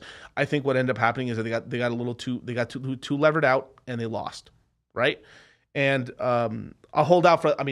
I'll probably do some show eventually on 3 Arrows Capital and stuff and really go into it. I generally do like the guys from 3 Arrows Capital because no matter what you thought about them, they were long crypto. These guys were degenerate motherfuckers, but they believed in crypto. They were buying crypto coins. They were longing. They were very not trying. They wouldn't just take the coins and just dump them all. They were really long-term bullish on crypto. Unlike Alameda Research, which is FTX, fuck those cunts. And I've said this, I was very public. I'm not trusting that organization from the jump. But from that, right, you had the A3AC go down because everyone trusted them because they were like the DeFi, they were like the golden kid, the golden boys, basically. Like, these guys are the DeFi guys. They're smart. They made billions of dollars. They played chess. super smart. They're in Singapore. Oh my God, they're I don't know what's up with people. Really, really trust people to play chess for some fucking stupid reason. I don't know why, but these guys play chess. They do all this thing. They're doing quant information. They're long. They have billions of dollars in assets because of this built of trust. They were able to go into any DeFi protocol and basically get a blank check with very little. So because they were the golden boys, they were able to go onto, hey, FTX, lend me money. Okay. Yo, hey, Voyager, lend me money. Okay. Hey, Celsius, lend me money. Yo, lend me money. They were able to get billions of dollars of assets to go long. Okay, that's one thing. But from there, here's a fucked up thing. Is that these big players stole money from their own people to lend to Three Arrows Capital. That was a real fuck up. Now, there's one thing if they're gambling their own money and they lost it. Oh well, stupid, right? But then they're like, because things are so crazy, they're like, oh, these golden boys are making so much money. Yo, let's steal some of our people's money and give it to these guys because they're gonna win 100%, bros.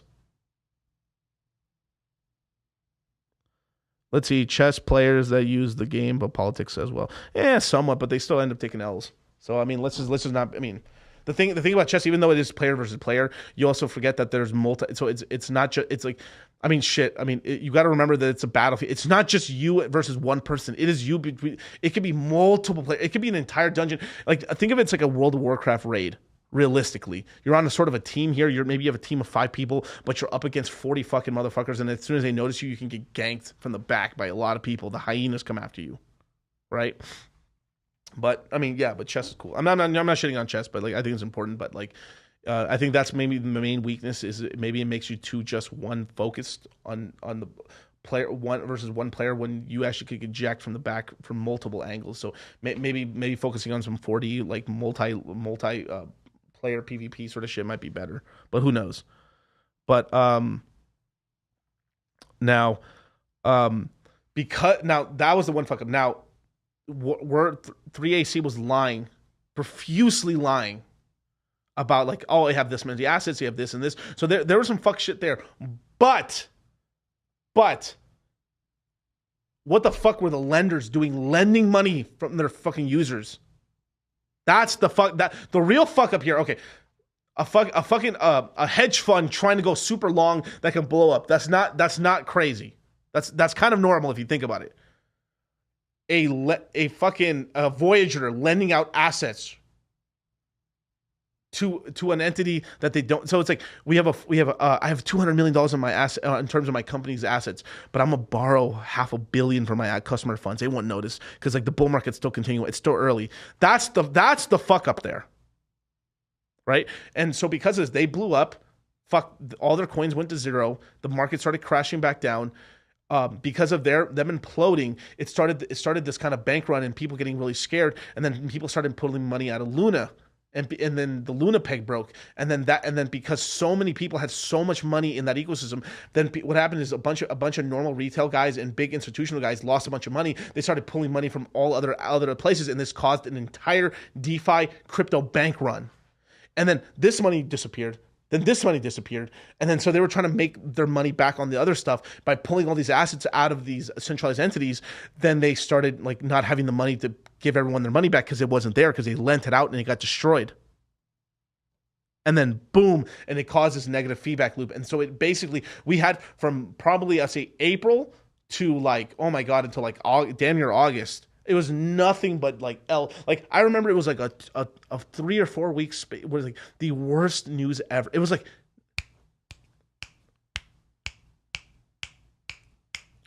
just bad news.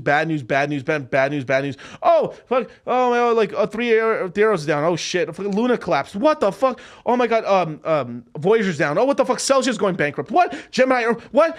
Digital currency? What? Like it was like you were just massively getting attacked from all areas. It was fucking insane. Like I have been in crypto since 2016. I've never seen anything like that. That was the wildest shit I've ever seen. The absolute wildest. And then on top of that, the FTX one at the end there. The golden boy, the high elf, the dark elves. And if you want to know more about that, I did an entire, if you go on my YouTube channel, I did an entire breakdown of the FTX scandal with Rollo Tomasi and Charlie that were there with me in chat and stuff like that. It was beautiful. Definitely go on my channel, go on live, and it's in there, you guys. It is, you'll be like, it's everything you need to know. And it's dark, dude. It's dark, deep, and it goes into politics. Like FTX was an entire scam that the Democratic Party were using to fund their campaigns and stuff like that. And there was also some hush money too for the Republicans as well. But it was mostly a Democrat-led thing in order to discredit crypto, and as well as like put themselves in a point where they sandbox the entire industry. So even though it was like a terrible thing that FTX fucking crashed, I think overall it was probably like if FTX did not collapse, we were heading into a multiverse where we were going to be sandboxed in. So it was like, imagine the Wild West was going to have all this razor wire put in between us. Because what Sam Bankman-Fried was trying to do in the crypto space, what he was truly trying to do, he was trying to monopolize the crypto space, get rid of DeFi, and make all DeFi and all transactions on exchanges. So Coinbase, now obviously Coinbase basically was in the party just because it was the biggest, but basically Coinbase and FTX were basically going to monopolize all of crypto in the United States, and it was all going to be sandboxed within their apps, and you had to use them. So it would have took the whole U.S. market, and then probably from there started this chain reaction of all international exchanges controlling the DeFi space. So it basically would have started the process of controlling your own crypto illegal, and having to do the system. Basically, it was going to boomerize the system like it was in the past, in the stock system, which is so fucking dangerous. And because of the implosion, even though it's bad and it's sent us down way further than we should have, and it's painful, it actually has like started a knee-jerk reaction in the crypto space for self-custody. And we've had the birth of things like GMX, which is on-chain trading. So we've had a sort of like a lot more of the resilient people in crypto lean more towards doing stuff on-chain and the advancement of cryptocurrency. And I think this event was actually extremely good for the system, and is probably going to keep us having a really good free market for at least a little bit longer. Even though there's regulation coming, it won't be the terrible regulation that was going to be imposed on us by FTX and these fucking dirty high elves. Pepe.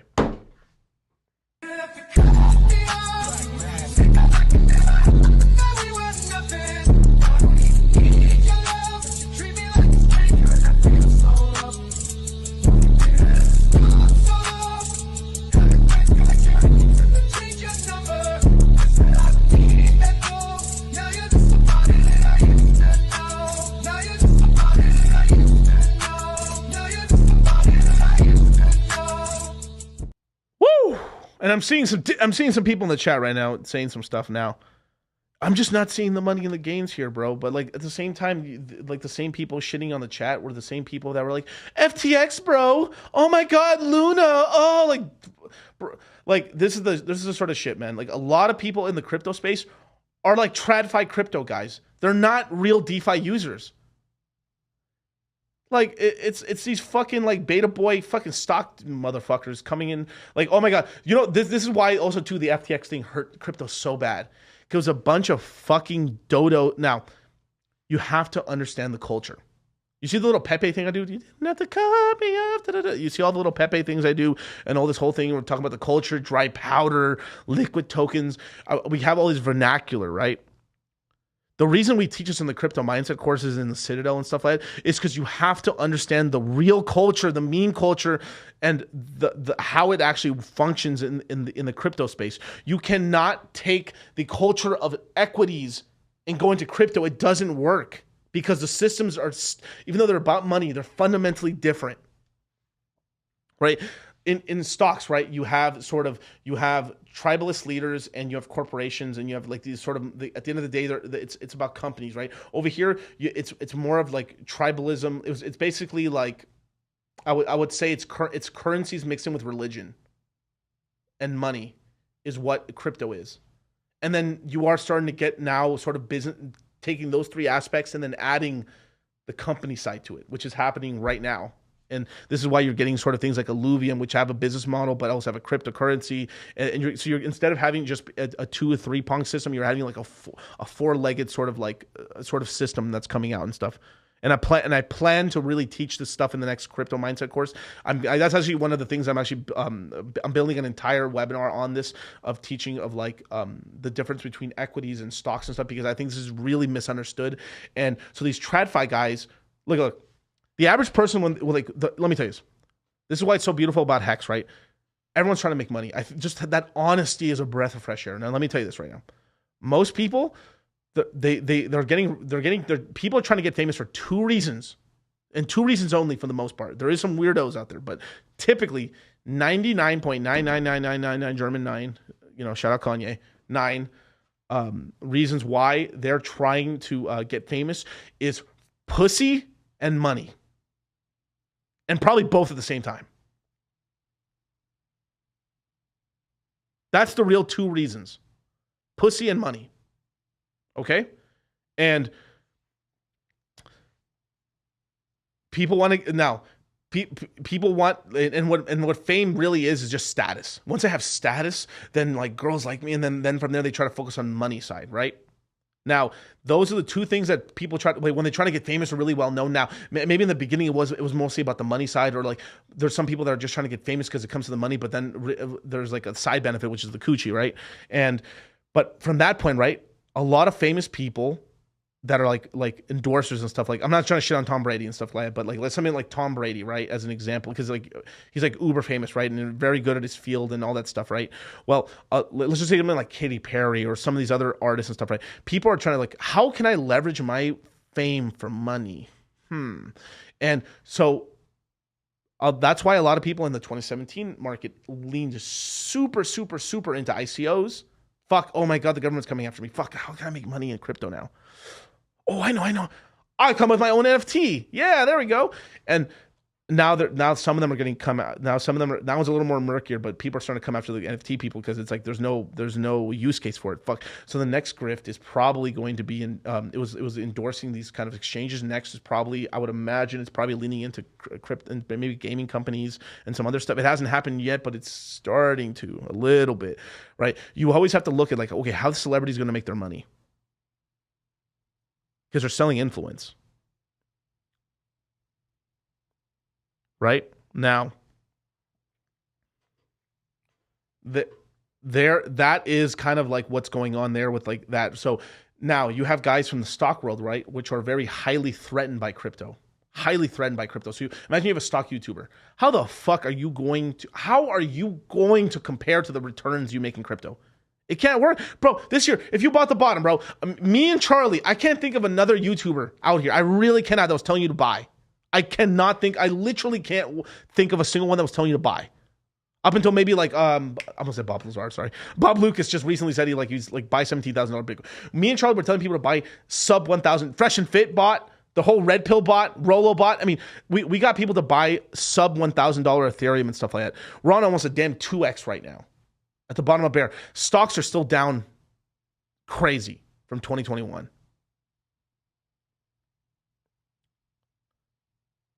The amount of returns you can make in crypto are so insane that even on the safest assets, you buy right now. Let's look at, like, you pull up the prices real quick. Full screen it. So on something like Ethereum, right? I'm going to Ethereum for a second, right? Just as an example, it's an L1, the main L1 for all of crypto. And truly, now, maybe someone might fight me on this or whatever, but I truly believe what crypto is Ethereum. It's not Bitcoin to me. But Bitcoin is always our gold. It's the beginning and stuff like that. It's like, but what's crypto really is, and what I believe really crypto is, it's really Ethereum, because of the usability. I use it all the time. Everything's kind of a derivative of that, and obviously Ethereum is a derivative of Bitcoin, of course, right? Because we got things from Bitcoin, but Ethereum improved upon it. Now, Ethereum, one of the safest assets in crypto. $1,500. It is very likely in 2 years this is going to be $6,000 to $8,000 in 2 years. Where the fuck else in stocks can you make that much returns in 2 years? You can't. With all the inflation going on. Oh boy, man, I made 20% of my portfolio this year. 20%, bro.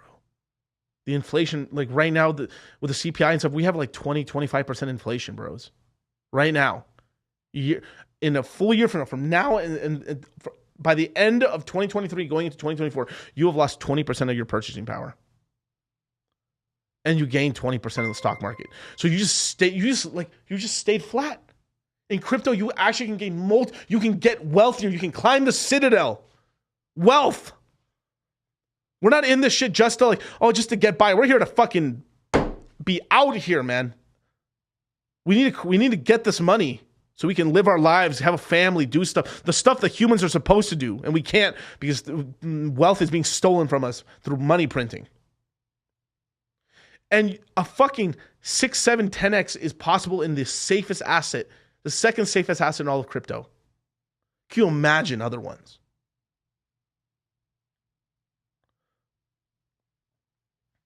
Incredible. All right, you can take it down. Yeah.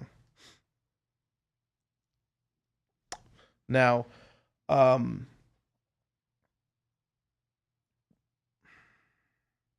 so yeah, man, damn. I'm not trying to pat myself on the shoulder here, but damn, man, that was sheesh. I'm really getting into this sort of thing, man. But this is what happened, you know. So we had like such a devastating year of 2022 was such a hard year that like now we're in 23. We're like so right now where we're at in sort of the cycle is we're in 2019 right now. 2023 is 2019. We are going to get the bottom. And I truly believe the bottom, personally, I think is going to be a little bit after March, like right, maybe like maybe past the Ides of March to like early April. We're probably gonna have the bottom right there, but it's very possible the bottom's in already. But personally, I think this market, because this market is so crazy, we might have one more sort of like hit to the face, and then that's it. We're at the bottom now. Now, how does this relate to the Hex price? No cap. SJ with a $10. I'll answer the super chat just really quick because it has to do. Do you prefer Ethereum to BTC? Yes, I do. I prefer Ethereum to BTC. Do I have Bitcoin? Yes, but I prefer Ethereum much more. I think it's much more usable. I think it's going to more percentage gains and relatively safe comparatively to each other, right? So whatever gains Bitcoin gets, Ethereum will do better slightly and more, especially how its fundamentals have changed. Now that the no cap is concerning, that means the total supply of Ethereum's basically infinite now, but it's actually deflationary right now. So right now at the bottom of the bear market, as more transactions happen, more of it gets burned away. And so whatever supply is being created, it's being burned away. So it's actually contracting. So the actual total supply of Ethereum's 120 million tokens, it's actually going down right now. Slightly. So as the bull market continues on, it gets even hotter and hotter and hotter, and the way and the price goes up, you're going to get even a greater contraction of supply, where BTC technically is actually permanently, it's still inflating right now. Even if it's like at a 1.89% inflation rate per year, the inflation rate for Ethereum is smaller than that. And then on top of that, where that supply goes is to hodlers that believe in Ethereum, where on something like BTC, it's going to Bitcoin miners who have costs and have to sell Bitcoin in order to pay off electricity costs. So you have the inflation of BTC is going to net dumpers and more larger corporations and institutions, where the inflation rate for Ethereum is going to stakers and true believers. You see, that's the fundamental difference between proof of work and proof of stake, is where it's going, right? And this is also why Hex did so well as well, is that the inflation rate of Hex is going to true believers, not people who are just, they just buy the coin and just sell it when the price is high or whatever. Like the supply over time is getting into the hands of the true believers, and that is powerful. This proof of stake shit is very, very strong. Where the inflation goes, you want, if you're going to give inflation rewards out, you want it to go to people who truly believe in the entity itself. That's where you want it to go, because those people, their cost of entry is just once they paid for the coins, there's no more cost of it, just time. And from there, they have less. They're very less likely or less incentivized to sell. Where someone has to pay a bunch of money to keep trying to earn money, they'll have to take profits much more consistently. And this brings out the supply, and this pushes down the price even further. This is why just on a dollar for dollar or token price spectrum, proof of stake is better than proof of work. Now, safety wise, that's a little bit different in terms of centralization. So that's where you can get into some semantics there. Personally, because of this, because of proof of work, and because from going from proof of work to proof of stake, Ethereum is more centralized than BTC. That is correctly true. But over the next 10 years, BTC is also heading towards centralization because the rewards happening every 4 years. In 2024, it goes from 1.9, 1.8% inflation rate. It goes down to 90% of a percent, 0.09% inflation rate per year. And what's going on is that the only people who can afford to start mining you're getting sort of this whole thing where like it's only nation states, countries, and large corporations will be able to afford to mine BTC. So over the long term, the powers that be will probably eventually control BTC. Now it's not happening right now, but this is something that it's worried me for a long time now, and maybe I'll save that for another stream, but like BTC is heading towards centralization. Now, Ethereum centralization is a little bit different. So Ethereum centralization is because you need 32 Ethereum, right? Which is still a decent amount of money. Can you share my screen for 1 second? Let's see what 32 Ethereum costs right now. 32 Ethereum cost, and it doesn't show it. Let me just refresh this page real quick. Yeah, it's basically $50,000 to become a staker of Ethereum, where you control your own coins. You create the node, and then you're getting your inflation from Ethereum. Cool, right? But what's going on is the average person doesn't have that kind of scratch. 50 G's is still 50 G's. That's the average income in America, like having that handy, right? Now, if you stay in crypto long enough, you'll get that kind of cash. But for people coming into the space today, 32 Ethereum is, wow, $50,000 is a lot of money. And this is at a bear market. Imagine like we do a 10x as an example. I know that's a lot, 15,000, but let's just say a 10x. It'd be $500,000 to be a staker of Ethereum, right? Dang, right? So this 32 Ethereum right here, right? So that already centralizes it a bit, but it does democratize it a bit. So it allows like more upper class crypto people to essentially start earning yield, and this is cool. But what happens is the average person who holds Ethereum and stuff has like 1 or 2 or 3 or 5 Ethereum. So what they're doing is, because of people coming from whatever financialized education that they have, it comes from the old space, from the traditional space, and this is about tracing the middleman. So what's going on is that there's a huge amount of glut of supply in Lido, which is more of a DeFi platform, but it's still kind of scary that they have so much supply.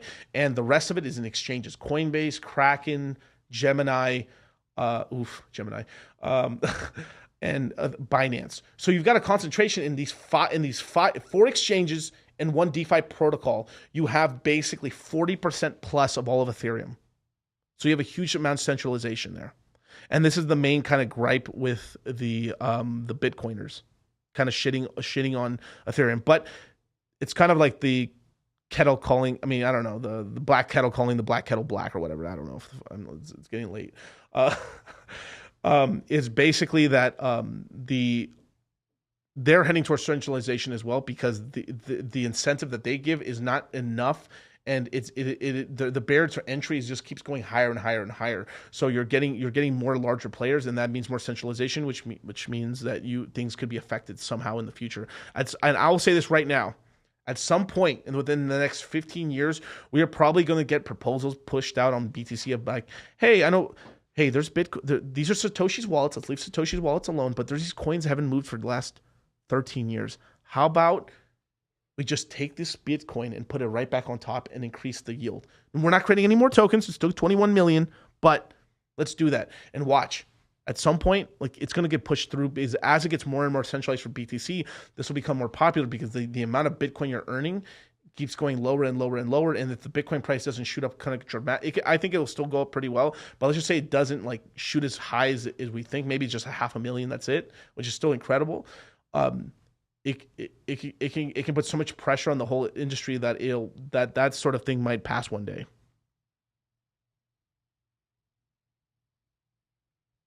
Right. Now, Now with all that, right? We had all these calamities happen in 2018 and stuff like that, and we had all these calamities happen in 2018. It was very different from like the previous times in the crypto space. We're in 2019 now. It's 2023, 2019. We're gonna get the bottom, and we're at this weird point. So we just recently had the price of Hex hit 1.8 cents, right? Prices that haven't been seen since like 2020, basically. Maybe early 2021 actually, but whatever. 2020, 2021, basically, right? And because there's been a lot more hype talking, and Richard's been talking about this and that, and there's been people talking like Pulsechain V3 is coming in right now. We've kind of hit we've hit a bit of a bottom now. So let's share the screen one more time, full screen it. Right now, the price of Hex right now is 2.4 cents, and this 2.4 cents in terms of where I think like basically outside now. There's two things now. Let's just say the bottom, let's just say, for example, let's just say the bottom of crypto wasn't in for this whole year. I think it's the absolute bottom for the Hex price, for the absolute bottom, I'm talking bottom of the barrel, the worst fucking case in the world, is 56% of a penny. Half a cent would be the absolute low for Hex. And it can only hit that if we have to have two factors. All right, here's the two factors. Crypto doesn't bottom until the end of, like, let's just say like crypto bottoms in February. Crypto bottoms at the end of 2023, and absolutely nothing comes out for Pulsechain. No V3 testnet, no Pulsechain launch, zilch nada. Peak bear, that would crash us to half a penny. And when we hit half a penny, it'll be so cheap. So right now, a million Hex is about $24,000. At half a cent, it would be 5,000 for a million Hex. Pretty good. At those sort of prices, OGs and kind of whales and people like have been waiting a long time to get T-shares would probably like, fuck it, let me buy a couple million. Screw it. I'll put 20 G's in, I'll get 4 million, stake out 2 million, keep 2 million liquid out here. Right? That nice stack of Hex at those prices will pretty much bottom Hex out right there, and then we'd probably pump. So basically the bottom of Hex is basically a penny, right? So probably 1.3 cents is the absolute bottom for Hex. Now you can get a wick bottom at half a cent. That would be, but here's the kind of problem that we're kind of getting into. If the bottom of crypto is really close, right? Let's just say we get another crypto crash. Boom, we get one more crash, and maybe that takes Hex down to 1.3 cents, 1.1 cents. Once we bottomed out, the price of Ethereum and BTC all pumping up this year will pretty much not allow Hex to really crash anymore. Now, that's if the bottom's a little bit longer from now. Now, if the bottom, let's just say the bottom's in right now, which it's a lot of people believe so. If the bottom really is in and we just keep going up, let's just say because like I truly believe this year Bitcoin and Ethereum, let's just say I'll use Bitcoin as an example, just a little easier. I truly believe Bitcoin right now. Bitcoin's at let's see the price of Bitcoin. Bitcoin currently is at $22,000. It is very likely this year we're going to hit somewhere between, we're probably going to hit $40,000 to $50,000 in Bitcoin and have another massive crash at the end of the year. But that pump up to $50,000 will pretty much hold up the price of Hex, even if we don't get the launch of Pulsechain at all this year. If the rest of the market's pumping, what it end up doing is just hold it off. So it's very likely, like, let's just say if the price of fucking Bitcoin goes up to 40, 50,000, Hex might just pump to 5 or 4 cents just because the rest of the market is pumping like crazy. And because Bitcoin and the rest of the market is pumping like crazy, a lot of people's altcoin bags are doing very well. They don't need to really sell Hex, and you'll have just kind of like a stoppage of Hex really crashing down at that point. So this is why right now I think personally it's a very decent time to be, like, I think it's a great time to be dollar cost averaging into Hex right now, get the average down and getting those T-shares and building up that stack right now. Now, if we do get the launch of V3 in let's just say Valentine's Day, like I think, right? That'll pretty much pump the price of Hex to about, I would say, 4 to 6 cents off the rip. And maybe a high of 8 cents. I don't think we go to 10 or 11 or anything like that. But if if we do hit those prices, that's we've hit a nice bottom. Everyone's up a couple X's, 2, 3, 4X on their hex that they purchased at a penny or at the 2 cent mark. Awesome, nice. And then from there, we have this sort of thing. Once V3 testnet comes out, right, that's a nice little band-aid for a good 2 to 3 months of like, cool, we did something. Yeah, we're figuring it out. And then Richard comes out and says, hey, yeah, we're launching Pulsechain. Shit, man, sky's the limit. We're probably going to 18 cents on Hex. Now, this is my opinion, but that's where I think what's going to happen if in the timeline. Now, even if the timeline doesn't happen, the market could pump so much because of BTC and Ethereum pumping up to, Bitcoin pumping up to $40,000 to $50,000 this year, that it will just pretty much hold Hex up and then push it up anyway. So I think bottom's in very, very much now. It's really right now like Hex can go down another 40% on average at most. So it's like it's probably the best time to be DCAing right now. And then if it does dump down, that's where you get your other supply if you believe in it and if you want it, if you want a position. If not, then go fuck off, whatever. Don't do what you want to do, right? I mean, this is why I have the disclaimer in front. At the end of the day, you push the green or the red button, and if you don't like something, you don't have to do it. But I just want to bring this up to you because I think this is a great opportunity. But it's at the end of the day, it's up to you. Okay. Now, if we do get the Pulsechain launch and the snapshot and everything like that within this year, before I think we'll get all this stuff before September and August for Pulsechain launch. We're looking at a very decent like 18 cents, maybe even 28 cents, 30 cents. I don't think we go back to all-time high 50 cents. There's just not enough juice in the market right now, but we can get a very, very nice like 20 cent high teens, high 20 cent mark. 30, maybe 31 cent is the local high for Hex, eHex. That's incredible if you think about it, right? Imagine if we go back up to like 20 cents, 25 cents. To go from 2.4 cents to 25 cents is a 10x in a bear market. And that's not including from there all the other stuff that's going on Pulsechain. Now, the only thing I won't speculate on is the price of Pulsechain, PulseX, and all these until they exist. I'm not talking about the testnet. Fuck the testnet. The testnet's really cool. It's going to show everyone everything works and stuff, but it's bullshit numbers. Once Pulsechain actually launches, then from there I will give like where I think the price can go, but I will not speculate on the price of Pulsechain, PulseX, and all these other things until they're real. Okay?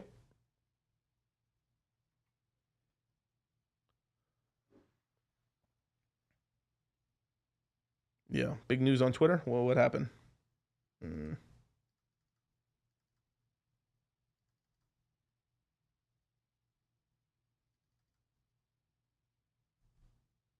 I don't know. I can't see it on Twitter, but let me know what it is. But anyway, CRH.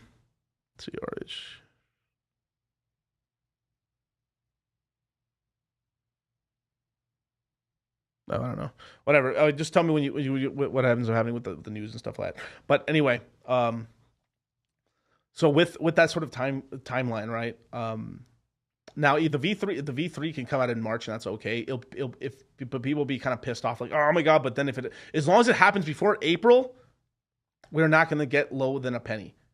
Now the thing is like this also in order to get lower than a penny, you also need crypto and the whole market to also bottom too. So if we get like nothing, and then if we do end up getting the scenario that I think is most likely, like let's just say we get the bottom in like April, March, and then we still don't have the V3 testnet, then we test those lower averages. We can test at 1.3, 1.1 cent to like 90% of a penny. And if the market just keeps being shitty and then we get nothing for the whole fucking summer, then we'll touch that half a penny mark. And then after that's the bottom there. And then after that, you'll just have Hex pretty much chilling out at between a 1 or 2 cents until we get something launched, basically. So, I mean, right in terms of like an asymmetrical return in a bet right now, we're very close. So it's like worst case 40, 50% down at most. So I think this is the time to DCA right now. Okay, let me say that again. I think this right now is the time to DCA. That's my own opinion.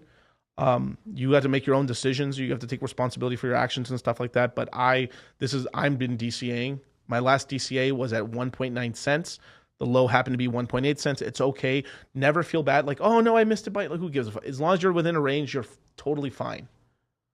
Now, I'm gonna talk a little bit about staking right now, right? Because of all the stuff that's happening in the next year, I think it's very stupid to stake for 1 year right now in Hex. I I think it's so. Let's just say as an example, right? Let's just say you had a million hex, right? You bought a million hex, $24,000. Boom, we got a million hex, and then divide it down to your portfolio, right? I'm gonna stake 100,000 hex. I'm gonna keep 200,000 hex liquid, and I'm gonna stake 100,000 hex every year for 10 years. Solid strategy, right? Solid. I would probably tell you this to like, you have a million hex, right? You have a million hex, and you're gonna keep 200,000 liquid or whatever the hell it is, or you buy 1.2 million hex, and then you're gonna put a million hex staked out, 100,000 hex each year for 10 years, and you have 200,000 hex, right? I would probably tell you to keep an extra 100,000 or keep an extra amount of that coin. I believe when you're what ended up, as long as you stay in hex, the more your portfolio is going to end. Like, your portfolio should probably be like 50-50 staked or 60-40 staked. So 60% liquid, 40% staked, as an example. So I would much rather someone do a 2, 3, 4, 5 year stakes. So 100,000 each in each of those years, and then keep 600,000 liquid, and then over time build up the rest of the ladder. Because there might be a lot of action. You might want to trade this. There's also something that could happen that I've been speculating on, is that we might get another sacrifice phase for a Richard Heart MetaMask token. So when I pull up the if you notice, right, there's 6 Infinity Stones in the Infinity Gauntlet, right? The Thanos Gauntlet, the Richard Heart ecosystem wallet. All these tokens are basically in existence already. They just haven't come out yet, but they're out already. People have sacrificed for them. They exist. There's going to be a copy, Hex, Pulsechain, PulseX, the incentive token, and stuff like that. There's one missing token. So Richard's talked about in the past about creating, and in the future they're working on making their own version of a MetaMask token, or a MetaMask of the Pulsechain MetaMask. And that might end up happening. So having a little bit of liquid hex might be a decent sort of thing, just so you have stuff to sacrifice to get into that token if you want to. If not, the overall hype of having another sacrifice phase will raise the price of hex. That's kind of the X factor, whether it's going to be this year or once Pulsechain launches. I truly believe I think we're going to get it a little bit before Pulsechain launches, because it might be the last hoorah to really pump hex. After that, if a sacrifice phase happens while Pulsechain is launched, they have to accept Pulsechain, PulseX. It becomes more of a decentralized. Like, right now, people basically, like, if a sacrifice phase happens today, right now, people are only sacrificing 2 tokens effectively. They're sacrificing majority hex or USDC. Some people do a little Ethereum, some people do a Hedron and stuff like that, but the majority of people will do hex and USDC. If you asked me 8 months ago, if you told me, like, bro, like, Richard's trying to do another sacrifice phase, I would have been super pissed off. Fuck that shit. Launch Pulsechain already. What the fuck? But in the last 6 months, we've had bullshit with we had this whole little scare with MetaMask, essentially saying, like, we might give away your information to entity, basically IRS and stuff like that. And then they kind of toned it back. No, that doesn't mean this. And like the RPCs and stuff like that. Because of this sort of stuff, like, because they've hinted at it and they kind of took it back because all of crypto freaked the fuck out. They're like, no, we're not going to do it now. They're definitely going to do it. So because of this, there's now more of a reason to have sort of another wallet that we can trust and stuff like that. Now, I'm mostly, if I have this wallet, I'm mostly just going to use Richard Heart tokens and stuff like that. I still will use MetaMask. I'm never going to just rely 100% on one type of wallet, but it will be an added wallet to the arsenal that I believe is pretty good.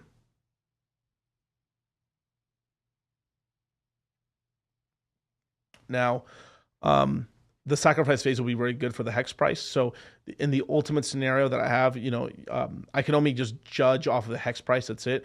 Let's just say we get the V3 testnet, and then 2 months later we do the sacrifice phase for the Richard Heart wallet, and then we get the snapshot. I mean, this is what I believe that could take us to 30 cents again for the hex price. Yeah, the Trust wallet's a good wallet as well. Yeah, of course. Binance owned though, so you gotta be careful there a little bit, but still, it's a good wallet. this is what I see that could be the real big pumpamental from there. Once Pulsechain is launched and going into 24, I think you have much less pumps in Hex in 2024. Still decent pumps and stuff like that. You'll still have some plays, but I think 25 will be a much better year for Hex, the Ethereum Hex itself. You'll be much more of a focus on the Pulsechain ecosystem, and then eventually you'll end up having finally some decent pumps on the Hex side. So 23 is really the year where Hex can really do some moves, and then the kind of the focus and the DCAs head off into the Pulsechain ecosystem from there. Now, when making stakes, you guys, so let me see if I can give you the copy. Let me give you this. So here's the website so you guys can stake and stuff like that. What I recommend you guys is for Hex staking is typically I like a Hex stake somewhere in the middle of the year. Oh, thank you, Matty Allen, for the $20, man. You rock. Oh, hey, bro, thank you so much, man. I appreciate it. Shout out to Matty Allen, man. Good dude, man. One of my also go on my streams, you guys, on lives. I did an interview with Matty Allen, cool dude. He just finished up the Hex conferences. This is what I'm saying, bro. Like we have one of the largest online conferences in the world. We have some of the biggest live in-person conferences here. It's incredible. Like this community is very powerful. This is why I have so much faith in it. Now, when staking Hex, right? Actually, give me 1 second. Don't share my screen just yet. But yeah, so when creating Hex stakes, right, I would typically start with a 1 stake per year, and I would have a minimum of 1 T-share. Now, Hex is basically as cheap as it's going to get. Worst case, it gets 50% cheaper, and that's it. So, with that math right now, it pretty much takes about like I would highly recommend, because of how things are shaking out right now, completely skipping a 1-year stake, going directly to 2. Whatever Hex you are going to allocate to that 1-year stake, just add it to your liquid stack. Remember those key terms: liquid, staked, dry powder. Okay. Whatever you were going to allocate to that 1-year stake, just leave it in the liquid stack, and then whatever you were going to allocate to the second, just go on from there. And some people tell you to start from 15 years backwards. I personally believe start from the closest time to you and going forward. Okay? Because even though now this mathematically, the gains and a lot of the returns and stuff might actually be better doing it the other way around. That's sort of doing it the logical way. But humans are emotional. And this is, I mean, I don't agree with a lot of like there's some of the Dave Ramsey stuff in terms of like real estate stocks and stuff like that. It's kind of like, I don't really ascribe to a lot of that, but he is very on the money when it comes to this whole, like, he's got something called the snowball method, which comes down to like, you pay off instead of paying off the stuff with the highest interest, you pay off stuff with the lowest balance. And that's not because mathematically that's pretty stupid. You want to pay off the highest balance off so you save more money. But the reason that you pay off the smallest thing first off is because it's a win. So by having a Hex stake that like 2 years from now that comes due, you're like, wow, this thing's real. And then you start getting the benefits of it early. Then you believe in the system long term, and you make longer term better decisions, because humans are sort of flawed like that. We're not logical. We're emotional. And knowing that about most people, if you are a more logical person, you really can understand. You can like fucking 555 Quattro Cinco's, baby. I don't need this Hex right now. Then do it that way. But I don't subscribe to that shit. I know it's humans. I know we're people. We're tribalistic, and to believe otherwise, I think is very fucking foolish. This is why I've always believed in having a high amount of liquid Hex that keeps you the ability to take profits, move in and out of positions if you need to, but then also taking 40% of your of coins that you have, of your total supply, having that staked for the future in order to make sure that you have these added benefit that, like, if you fuck it up, you have this like little safety blanket that's earning yield for you. Because that 40% that's staked that goes year 2, 3, 4, 5, 6, 7, 8, 9, 10, 11, 12, all the way to 15. That average yield is 28%. over like a couple of years, the amount of that 40%, because of how much it's been earning for you over those past 3-4 years, you literally will have back your entire 100% stack and then some. By the time you reach year 15, you've had that 40% has turned into multiples of 40%.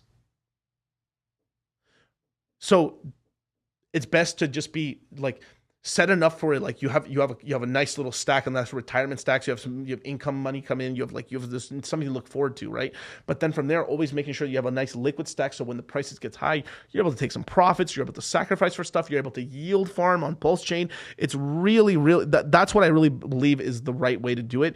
And I have found the most success for myself and my clients and a lot of people I've taught over the years. And I think, and this is why like my people haven't been washed out, and a lot of people have. And this is fucking facts. Hit up Pepe.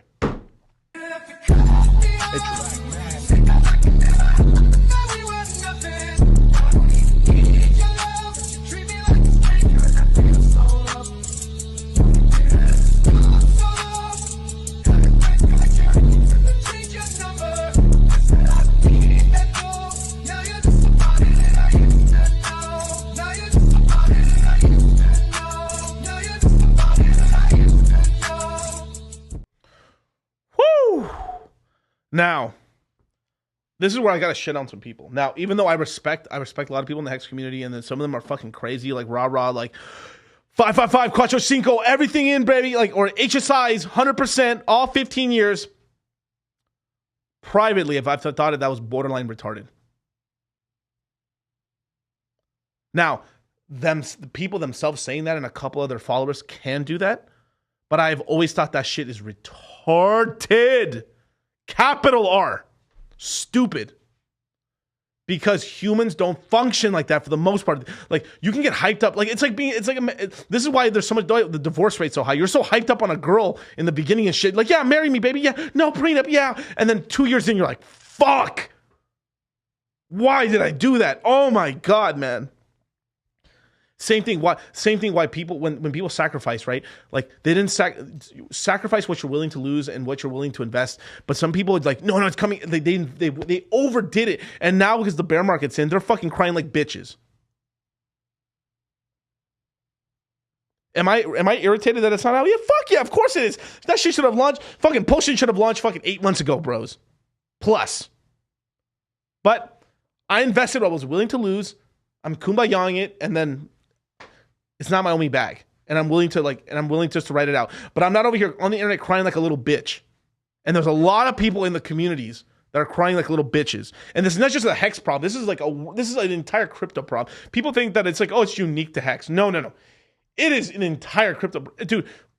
At least you still have the ability that maybe we might get coins later. Imagine being a fucking asshole in Luna. Huh. Zeroed, bros.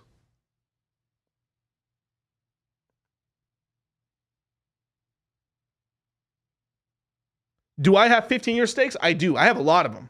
I have a lot of 14s, 13s, 12s, 11, 8, 9, all the way down to 1s right now. Well, technically, they're probably like 3, 4, but you know what I'm trying to say. I have the entire option. I was one of the first people in the Strape chats talking about a CD ladder. Oh, boy, Miguel, what's a CD ladder? Ha. Well, Mickey, let me tell you what a CD ladder is. So in the traditional space, right, when people are about to retire, right, let's just say you're 6 years old, right? You're 5 years away from death, right? From retirement, right? Let's just say you retire at 65. What'll happen is your financial advisor will tell you, okay, well, here's what we're going to do. We're going to take this capital, some of this dry powder you have, dry powder, cash, money in the bank. We're going to put it into a 5, 6, 7, 8, 9, 10 year CDs.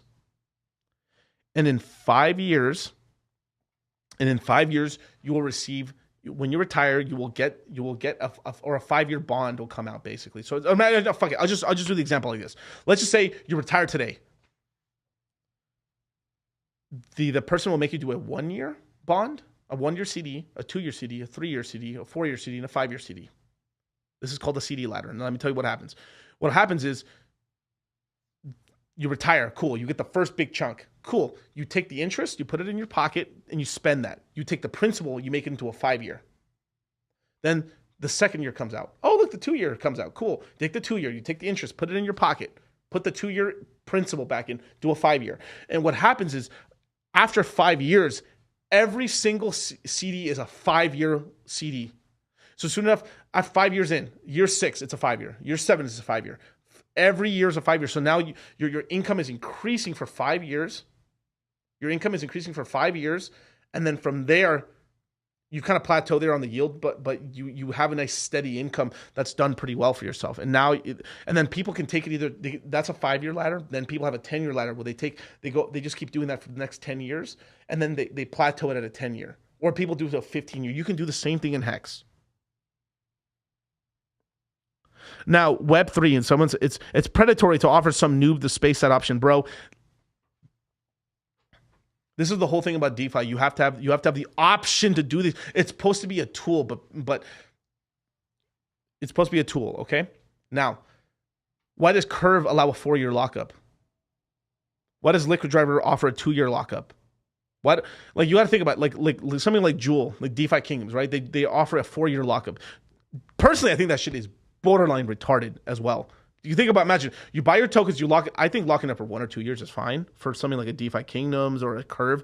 Obviously, Curve pays some interest and stuff like that, and so these other tokens. But imagine like the interest you're earning is not going to pay you out more than just selling the tokens, right? So imagine that you do this 4-year lockup, you missed the whole fucking bull market. Dang. Now, well, we're not doing 100. I mean, 100. I don't know of any protocol doing a 100-year lockup, but a 15-year is a tool. Now, the thing is like, now, here's what is cool about it. Because there's so many people staking all types of plethora of years and sticking around, if the protocol survives, a lot of people are very bad at saving money. This is just this is another thing about the psychology and stuff. People are very, very, very, very bad at saving money. I remember for the longest time, like I was bad. Like basically, I didn't have a savings problem. I had an income problem, right? But regardless of not, I was having trouble in my life saving up to a certain amount of money, right? And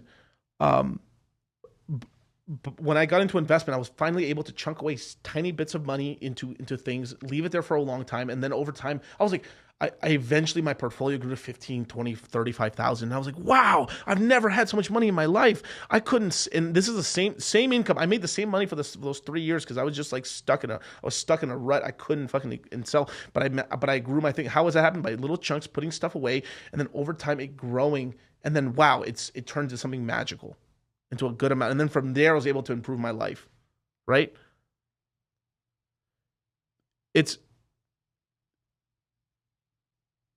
Yeah, I mean, to tell you the truth, like if I'm being really honest, like even Richard Hart in the beginning was saying, you know, do it 10 years, like do it 10-year, have some Hex coming out every year and stuff like that. You can look it up and stuff. So it's not that. I was talking specifically about some Hex. There's some Hex YouTubers and some Hex people on Twitter that are full like radicals and stuff. But this is the same thing with every industry, every coin. There's people that are just to the nth degree, and that's okay. You need all that stuff, but this is why I'm trying to teach you guys, like, it's like you have liquid and you have some staked, and over time, as you buy dips and stuff like that, what'll happen to you over time is eventually, as you're building up your staking ladder, and then let's just say you do 100,000 Hex every year for 15 years, and then eventually, like, you keep buying, and you're like, oh wow, you put a little bit more. What'll happen is over time, because you're also, the stakes are also gaining extra Hex every year, every day from the t-shirt payout. What'll happen is, eventually your staked Hex will be more, you'll be something like 80-20 or 90-10. Like right now, I'm probably 90-10 right now. I'm 90% staked Hex, 10% liquid Hex. But that's just because that's what happens with age. I've been in the Hex system for 3+ years. That's normal. But what I'm talking about for a normal person coming in, you want to be 60% liquid, 40% staked, and then building the ladder strategically. The bigger, the better. I really think 2 stakes per year is probably the optimal staking amount per year. I think having big as possible, right? Maybe 50,000 Hex every stake twice a year, maybe something in like somewhere in the beginning of the second quarter and maybe one at the end of the third quarter, something like that. or just spaced out evenly with or whatever on a birthday or whatever the person who ends up staking it, but having a large amount of Hex staked like that. And then from there, maybe you can just build out. And then once you have that, then maybe you build out a mega one where like you put like a big chunk for yourself, maybe like 200,000 Hex for 1 year or something like that. And by doing this gives you like the optionality. Eventually you can just keep going as much as you want and stuff, but I would always recommend the bigger the better, basically. Yeah. And I had a lot of people in the beginning of Hex completely, like I had people completely, people thought the top of the market was going to be 22, because back when Hex came out, everyone thought like, oh fuck, I think the top of Hex in the bull market's going to be in 2020 or in 2022. So I knew people that's completely skipped 2021 because they thought everything was coming in 2022. This is why I'm the thing of having an even amount. Don't guesstimate. Just have an even amount of Hex coming out every single year, and that just covers your fucking ass, and you ain't got to worry about it. And then use the liquid stack of it to speculate if you want to speculate and take profits. And then if you're lucky and if it comes out, oh wow, my Hex stack came out. Oh, the price isn't decent. Let me take some profits. Or here's the beautiful thing is you can take your principal, just like I said, and depending if you want to do a 5-year ladder or a 10-year ladder. I would probably recommend more of a 10 to 5 year in terms of that, but do whatever you want to do, right? It's your money or your Hex, do whatever the hell you want. But what I'm personally doing myself is I'm doing a 10-year CD ladder myself. So every time I get my Hex out, I take my principal, I stake it out 10 years, take the interest, put it in my pocket, put it in my liquid stack, and then take a little bit of profit on that Hex and buy some Ethereum. That's what I've been personally doing myself with my own Hex. And then off of some of the liquid Hex that I've sold and stuff like that, I've been used some of that when the price was high, I'm using that to DCA. Now I have been DCAing into Hex. So I sold Hex at 50 cents. I think I sold like 53 cents, right? Some of it. And then most of my Hex I sold was at 40 cents. I've been DCAing into Hex at 18, 13, 11, 9, 7, 5, 3, 2, and 1.9 was my last one. And it was a dynamic DCA. What that means is I light tap, very light tap, and as we go lower, heavier, heavier, heavier.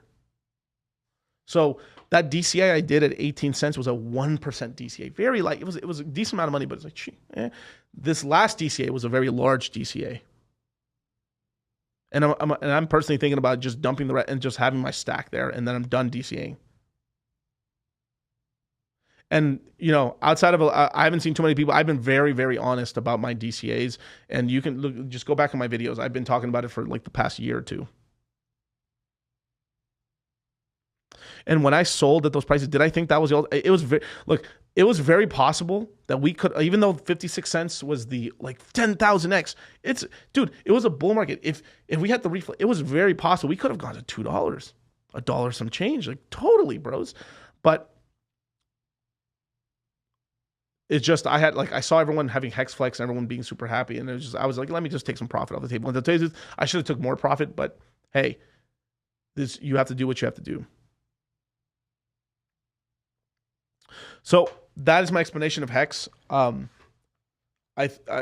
think personally, I think we're very close to the bottom now. I think if you haven't DCA'd, this is the time to DCA. If you have bought Hex at a higher price, this is a great way to kind of lower your average, but you have to make the decision for yourself.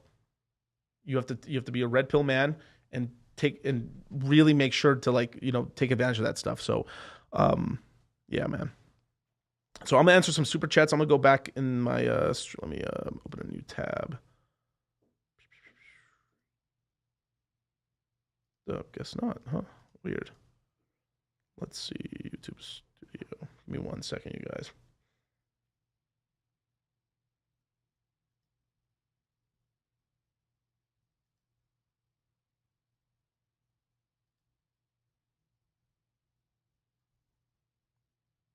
Okay, cool. Can you share my screen? Full screen it. Let's see. How to invest in Hex. Okay, here we go. So we had a $2 Canadian. Okay.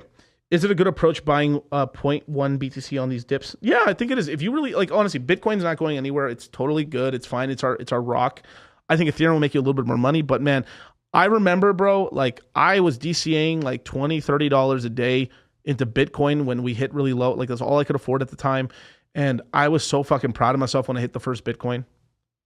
I still have that Bitcoin. It was a big milestone. I think it really is one of the biggest milestones in crypto to get like that one Bitcoin. Fuck whatever you heard or whatever. I think it's a beautiful thing. And I think long term, even holding one Bitcoin, put it in a Trezor or something or a wallet you trust, leave it alone, make sure the private keys are safe. And over the long term, I personally see Bitcoin will be over $1 million one day. It will. Even if it takes 10 fucking years, it will hit $1 million. And you bought something for $21,000 that can one day turn to $1 million. That'll buy you a house, or in 10 years from now, it'll probably be like a sizable 50% of a house, or maybe 75% of a house. But it is the money there that could start your life up and everything like that. So it's beautiful. This is why I love crypto. So long term, I think that's a great thing. Nomad. All right, let's go to BRS with the $5 Australian. Yo, DCC, send another Pepe out for a mate IG. Yeah, I think I read this earlier, man. Thanks, man. Trader SC, $20 super chat. Thank you, man. BTC motivation with the $5 super chat. Miguel, I'm tired of the rat race. I sacked 250K. Sheesh. Hex, or I'm guessing dollars. Owe me 20K for Pulse, 30K for liquid loans. Where can I retire? How much before taking prop? Well, okay. Now this is the thing is like we can't make any estimations or anything until it launches. But the thing is, I personally think a lot of people sacrificed. If they sacrifice by themselves, if they're not a top 10 wallet, I think a lot of people who sacrifice are going to be underwater for a while. And about a year or so in, they might be at break even and then huge profits after that. This is kind of what happened with Hex. A lot of the initial Hex that was bought in the beginning, first month, was not in profit until, I would say, late 2020 to early 2021. So just to put that into perspective, it's like, it's very possible you won't be in massive profits until like 24 to 25, where you're in stupid profits, right? And this is what I'm saying. It's a game of attrition, as well as it really takes a full cycle or 2 cycles to really make that money.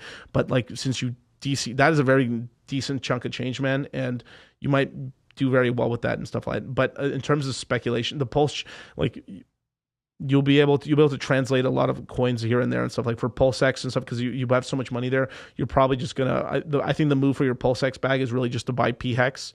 And then over time, then use that as the price goes up a little bit versus regular Hex and stuff like that, you'll be able to DCA that into some Pulsechain, and then just kind of even out your bags over time, and then just chill. But that's beautiful when you, like, that is a great goal. Like, honestly, wanting to retire your parents and stuff, that just shows you have a great heart. And I think this is one of the great things about the millennial generation and the Zoomers, is that the empathy these generations have. Even if they've been very mistreated by the older generations, I think is a very honorable, good thing about the people in the crypto space. You won't believe how many people I know that are just, they want it. Like the reason I wasn't trying to get rich because I wanted women or I wanted because I wanted to free myself, and I wanted to help my parents out and my family and stuff, because I was tired of seeing my family struggle. I was really tired of it. Like, my dad, like, basically destroyed his body working. My mom was heading the same direction and stuff like that.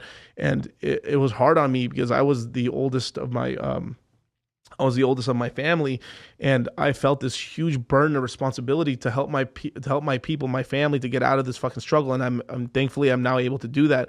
But it was my fucking number one goal, and I never stopped. And this is why I didn't give up on my dream to DCA and look into projects and research.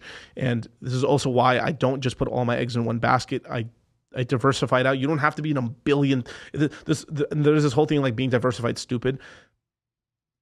In the traditional market, there is a case for it. Maybe like you really want to make it because the gains are so terrible, but the gains are so wonderful here that you could be diversified. You don't have to be. Like, you're actually very concentrated in one sector, but being diversified in 5 or 7, 8 projects is fine. It's just when it gets out of proportion is when you're in fucking 40 or something. That's where it gets ridiculous, right? But I think that's a very honorable thing you're doing, BTC motivation, man, and I think you will accomplish your goal. The thing is remembering to continue on to build the rest of your portfolio up while you're waiting. Don't just rest in those laurels, man. You got to keep growing and growing, and I think you're going to come out of this, and I think you're going to make your family very proud one day. Hex hodling with the Australian $14. Thank you, man. A lot of Australians. Shout out to my Australians, man. Just supporting the cause. Appreciate all the advice. Hey, thank you, man. Thank you. Shout out to Hex hodling, man. Marcelo MG, what's going on with the our first American here with the $10 super chat? Miguel Plan C says that there will be clawbacks from Celsius. What are your thoughts on this? Oof, that sucks. It just depends on the dates of things. I haven't kept up with it. I mean, me and Charlie sort of saw what the wind was blowing. We started noticing very strange things around August of 2021, and we started we made a very public announcement in November of 2021 to take all your money out of exchanges, FTX, Celsius, Voyager. And then what we did is we were telling a lot of people for months and months and months, stop, close accounts, get money off of there. And we happened to save a lot of people in our community from getting out. Now it just all depends on the clawbacks when it is. I'm guessing it would probably be a month before it took a shit. I'm guessing it would be the clawbacks, but I don't know the details on it and stuff. I haven't really been keeping up with it. I've been out of the position since 2021, but that fucking sucks, and that's not a good precedent to set. But they're gonna have a hell of a time, man. I'm telling you, they're not gonna be clawback shit. I mean, it's a pipe dream. They're gonna claw back maybe from a large entity, but like the normal people, get the fuck out of here. They're not gonna be able to do that. They will not be able to enforce that. That's retarded. KH, why do you think Richard Hart's been so quiet the last past months with the SEK? I don't know what that currency that is, but thank you regardless. It's probably like worth $10 because they're all the same color in yellow. Basically, I think he's been so quiet because basically I think he didn't expect Ethereum to go to proof of stake, Ethereum 2.0, and when it did, it kind of put just to go back to early in the stream, I think they put a monkey wrench in the whole system, and this is why we also lagged out a little bit as well. So because of that upgrade, we had to trash the entire work that was done on Pulsechain, and it's been being redone now for proof of stake. And because and the reason it has to be done like that is because if we want to copy pasta any upgrades for proof of stake as well as any MVM stuff in the future, all the developers are going to be developing on Ethereum 2.0, not the old EVM. I mean, not the old proof of stake model for Ethereum 1.0. So we had to trash it. This is why we've had delays as well. So it's been the Black Swan events and the Ethereum 2.0 actually coming out. So Ethereum did something. So that's what one of the reasons why we've lagged out so much from launching personally. So there you go. Sasha Tagger, man, with the $10 Australian. Thank you, man. Thank you so much for the gift, your consistent presence on Roll Tomasi Show. Hey, for sure, bro. Thank you. Oh, yeah, the Australia. Sasha Tiger, $20 Australian, because the amount of my previous super chat was pathetic. Oh, shout out to you, bro. That's funny as fuck. Sasha again, bro, with the $5 Australian. Thoughts on chat GPT and AI? I mean, obviously, they pretty much damn near bought it. I think not Amazon, forgive me. Microsoft basically bought it, and what they're doing with that is they're going to use it to advance like Word and all this other stuff, Adobe and stuff. But I mean, we're heading into a crazy age and shit like that. I think learning it's very good, but it is a little scary. But I mean, this is where like the human factor now. There eventually there's going to be like these kind of AI streamers, and like you already saw a little bit where like people like put like the whole like Snapchat camera and like their e-girls and stuff like that, but eventually you'll have complete fake streamers. And I think what's going to happen is you're going to have a huge run of AI influencers for a little bit, and then eventually people will probably go towards normal people again, because what will happen is just like anything, they go overboard, and then people like, man, this shit's stupid, and then what will end up happening, you'll end up getting people wanting people with warts and they want real people again. And what will happen is like they'll start choosing streamers and stuff like that with like flaws again, real humans. And I think that's the one part AI is always gonna have trouble, is the whole human ingenuity thing, at least for a long time, until we get maybe quantum computers or something like that. And maybe it'll be like the full merger of life at that point into computers, but who the fuck knows. But thank you, man. Katie, you mentioned gas fees to unstake Hex. You might get massive. Do you think the Maximus token is a good way to get around that as Hex? Not a terrible one. Yeah, I think I know they have Base, Lucky, fuck with these names, I'm sorry. Base, Lucky, the Tri token, and then I forget the other Deci and stuff like that. And I think it'd be not a bad supplement. I don't think it should be the only, like, I am never for derivative tokens 100%, but I think it's a tool in the system. Do I own some of these? Yeah, I do personally, but it's like a small portion of my portfolio. But I think they're cool, man. I like the Maximus token. I like Gold Key and stuff like that. I like the team there. I support the guys there and stuff like that. I think it's a good function and stuff, but it's not a terrible way to start off and stuff like that. But until they prove that the system works, once the first the base token actually pays out and actually works, I think from there then they can be taken a lot more seriously and stuff like that. So this time coming up when the base token actually fully vests out, people get their money and then it revests again. I think after that, then cemented, they get the gold mark at that point. But until then, they have stuff to prove themselves with that first one. That's one of the reasons why there's a lot of people, even the OGs, are still a little like that about even Maxi, because 15 years is a long time, so you don't know if the system works. But with that base token that comes out, that's a 1 year recurring. Once that pays out, they're like, oh, the code works, da, da, da. Then everyone believes, and there you go, and then it'll be off to the races and stuff. So there you go, man. Shout out to Gold Key, bro. Good dude. Sasha Tagger with the $5 Australian. So much carnage has happened in the crypto space with FTX and exchanges crashing, crypto companies getting burned. So much for Richard. Yeah, there's a lot to learn from that. Yeah, man, this is why we teach what we teach, man. We like sign up to the Citadel, man. Citadel is $100 a month and stuff like that. We for every month that you're in the Citadel, you get $50 off the next crypto mindset course. We will not have another crypto mindset course until maybe March or April of this year. It's the largest cryptocurrency education course in the world. The Citadel is a giant Telegram chat where you have almost 400 members of highly focused crypto people. We have monthly calls with our guys. We have a weekly newsletter that talks about fundamental analysis, technical analysis, on-chain analytics, as well as memes, trend patterns that we're seeing, and kind of important news that we think as well that's going to start happening. And you also get the back catalog of all the previous ones as well, just a lot of reading. So there's a lot of really good macro data in there in terms of news, as well as fundamentals on coins that we're kind of looking at and stuff like that. It's really great. And the cool thing is like every month you're in there, you get $50 off the next course. So the cool thing is like, let's just say you get in today.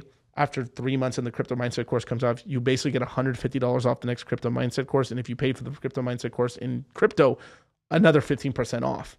So you literally will get $300 off the course and shit. It's fucking dope. And on top of that, like in the Citadel group and stuff like that, we're throwing a huge party pretty soon. We're gonna start selling the tickets for that, for the next crypto mindset meetup. It's going to be a huge party here in Las Vegas. The last one we did, we had a huge 3-story mansion party. We had live DJs, we had craps tables, blackjack tables, we had trapeze artists just hanging from the silk sheets and stuff like that. We had mermaids in the pool. We had bartenders on everything, and that we were hanging out in Vegas. We're partying, dude.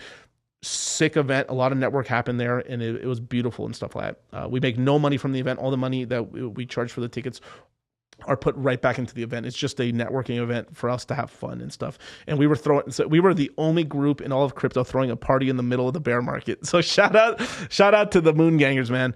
But definitely join the Citadel, man. I think it's one of the best. It's the fucking best group in all of crypto. Period, man. And we're heading into we're gonna be a gigantic thing, man. Shout out to the Moongang. But let's go back. Joshua with the $20 US dollars. These plebs need to super chat. These plebs, yeah, definitely, man. Thank you, man. I appreciate it, bro. SJ with the $2 Canadian. Do you prefer BTC to Ethereum? No, yeah, I think I answered this earlier, man. But yes, Ethereum for sure. I still have a little Bitcoin. If Bitcoin gets cheap enough, I'll buy another big stack. I'll buy like a decent stack of BTC, put it away. I mean, the BTC thing is kind of like, and just throw it in the closet sort of shit, you know. SJ with a $2 Australian. I won't sell Bitcoin. Are you holding anything for life? Yeah, my Hex, Ethereum, Bitcoin, maybe some of my Phantom bag. It's just as long as I see there's a future, I'm gonna keep it forever. But with Bitcoin and Ethereum, no matter what happened, let's just say it all went to shit, I would probably always have a bag of Hex. I would always have a bag of Ethereum and Bitcoin. Like I was just nostalgia keep it. Let's just say crypto failed completely. I would just maintain my bags. I would just keep them there. I'd be like, yeah, look at that. When I had my, I'd probably buy a little extra, even though they're worth nothing anymore, just to say, yeah, look, I have 1,000 beats. I have like a couple 10,000 Bitcoin. I got like 1 million. You know, I'd do some shit like that probably. one of those old fuckers that forgot. But thank you so much. You can take the screen down now. I think we caught up with the super chats. There's a couple more, and then that's it, man. But let me go back to one thing about LASIK, man. Your eyes get super dry, bros. Jesus.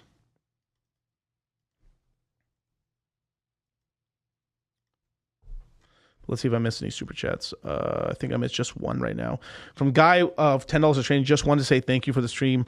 I have saved it and I've already sent it on to people. Can you please weigh on what Jackie sent you in the car situation? Am I missing something? Or let me look again. Let's see.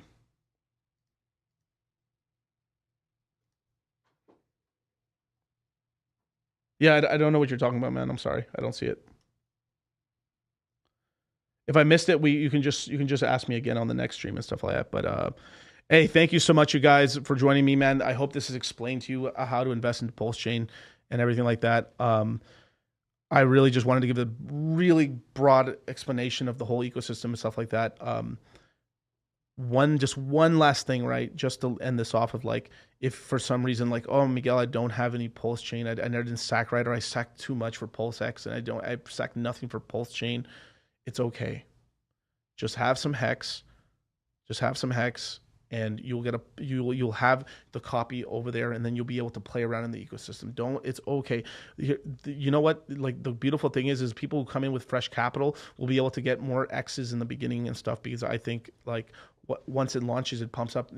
Fresh capital will be able to get multiple X's. You take profits, it comes back down, you invest in, and now you're in and stuff. Just breathe, you guys.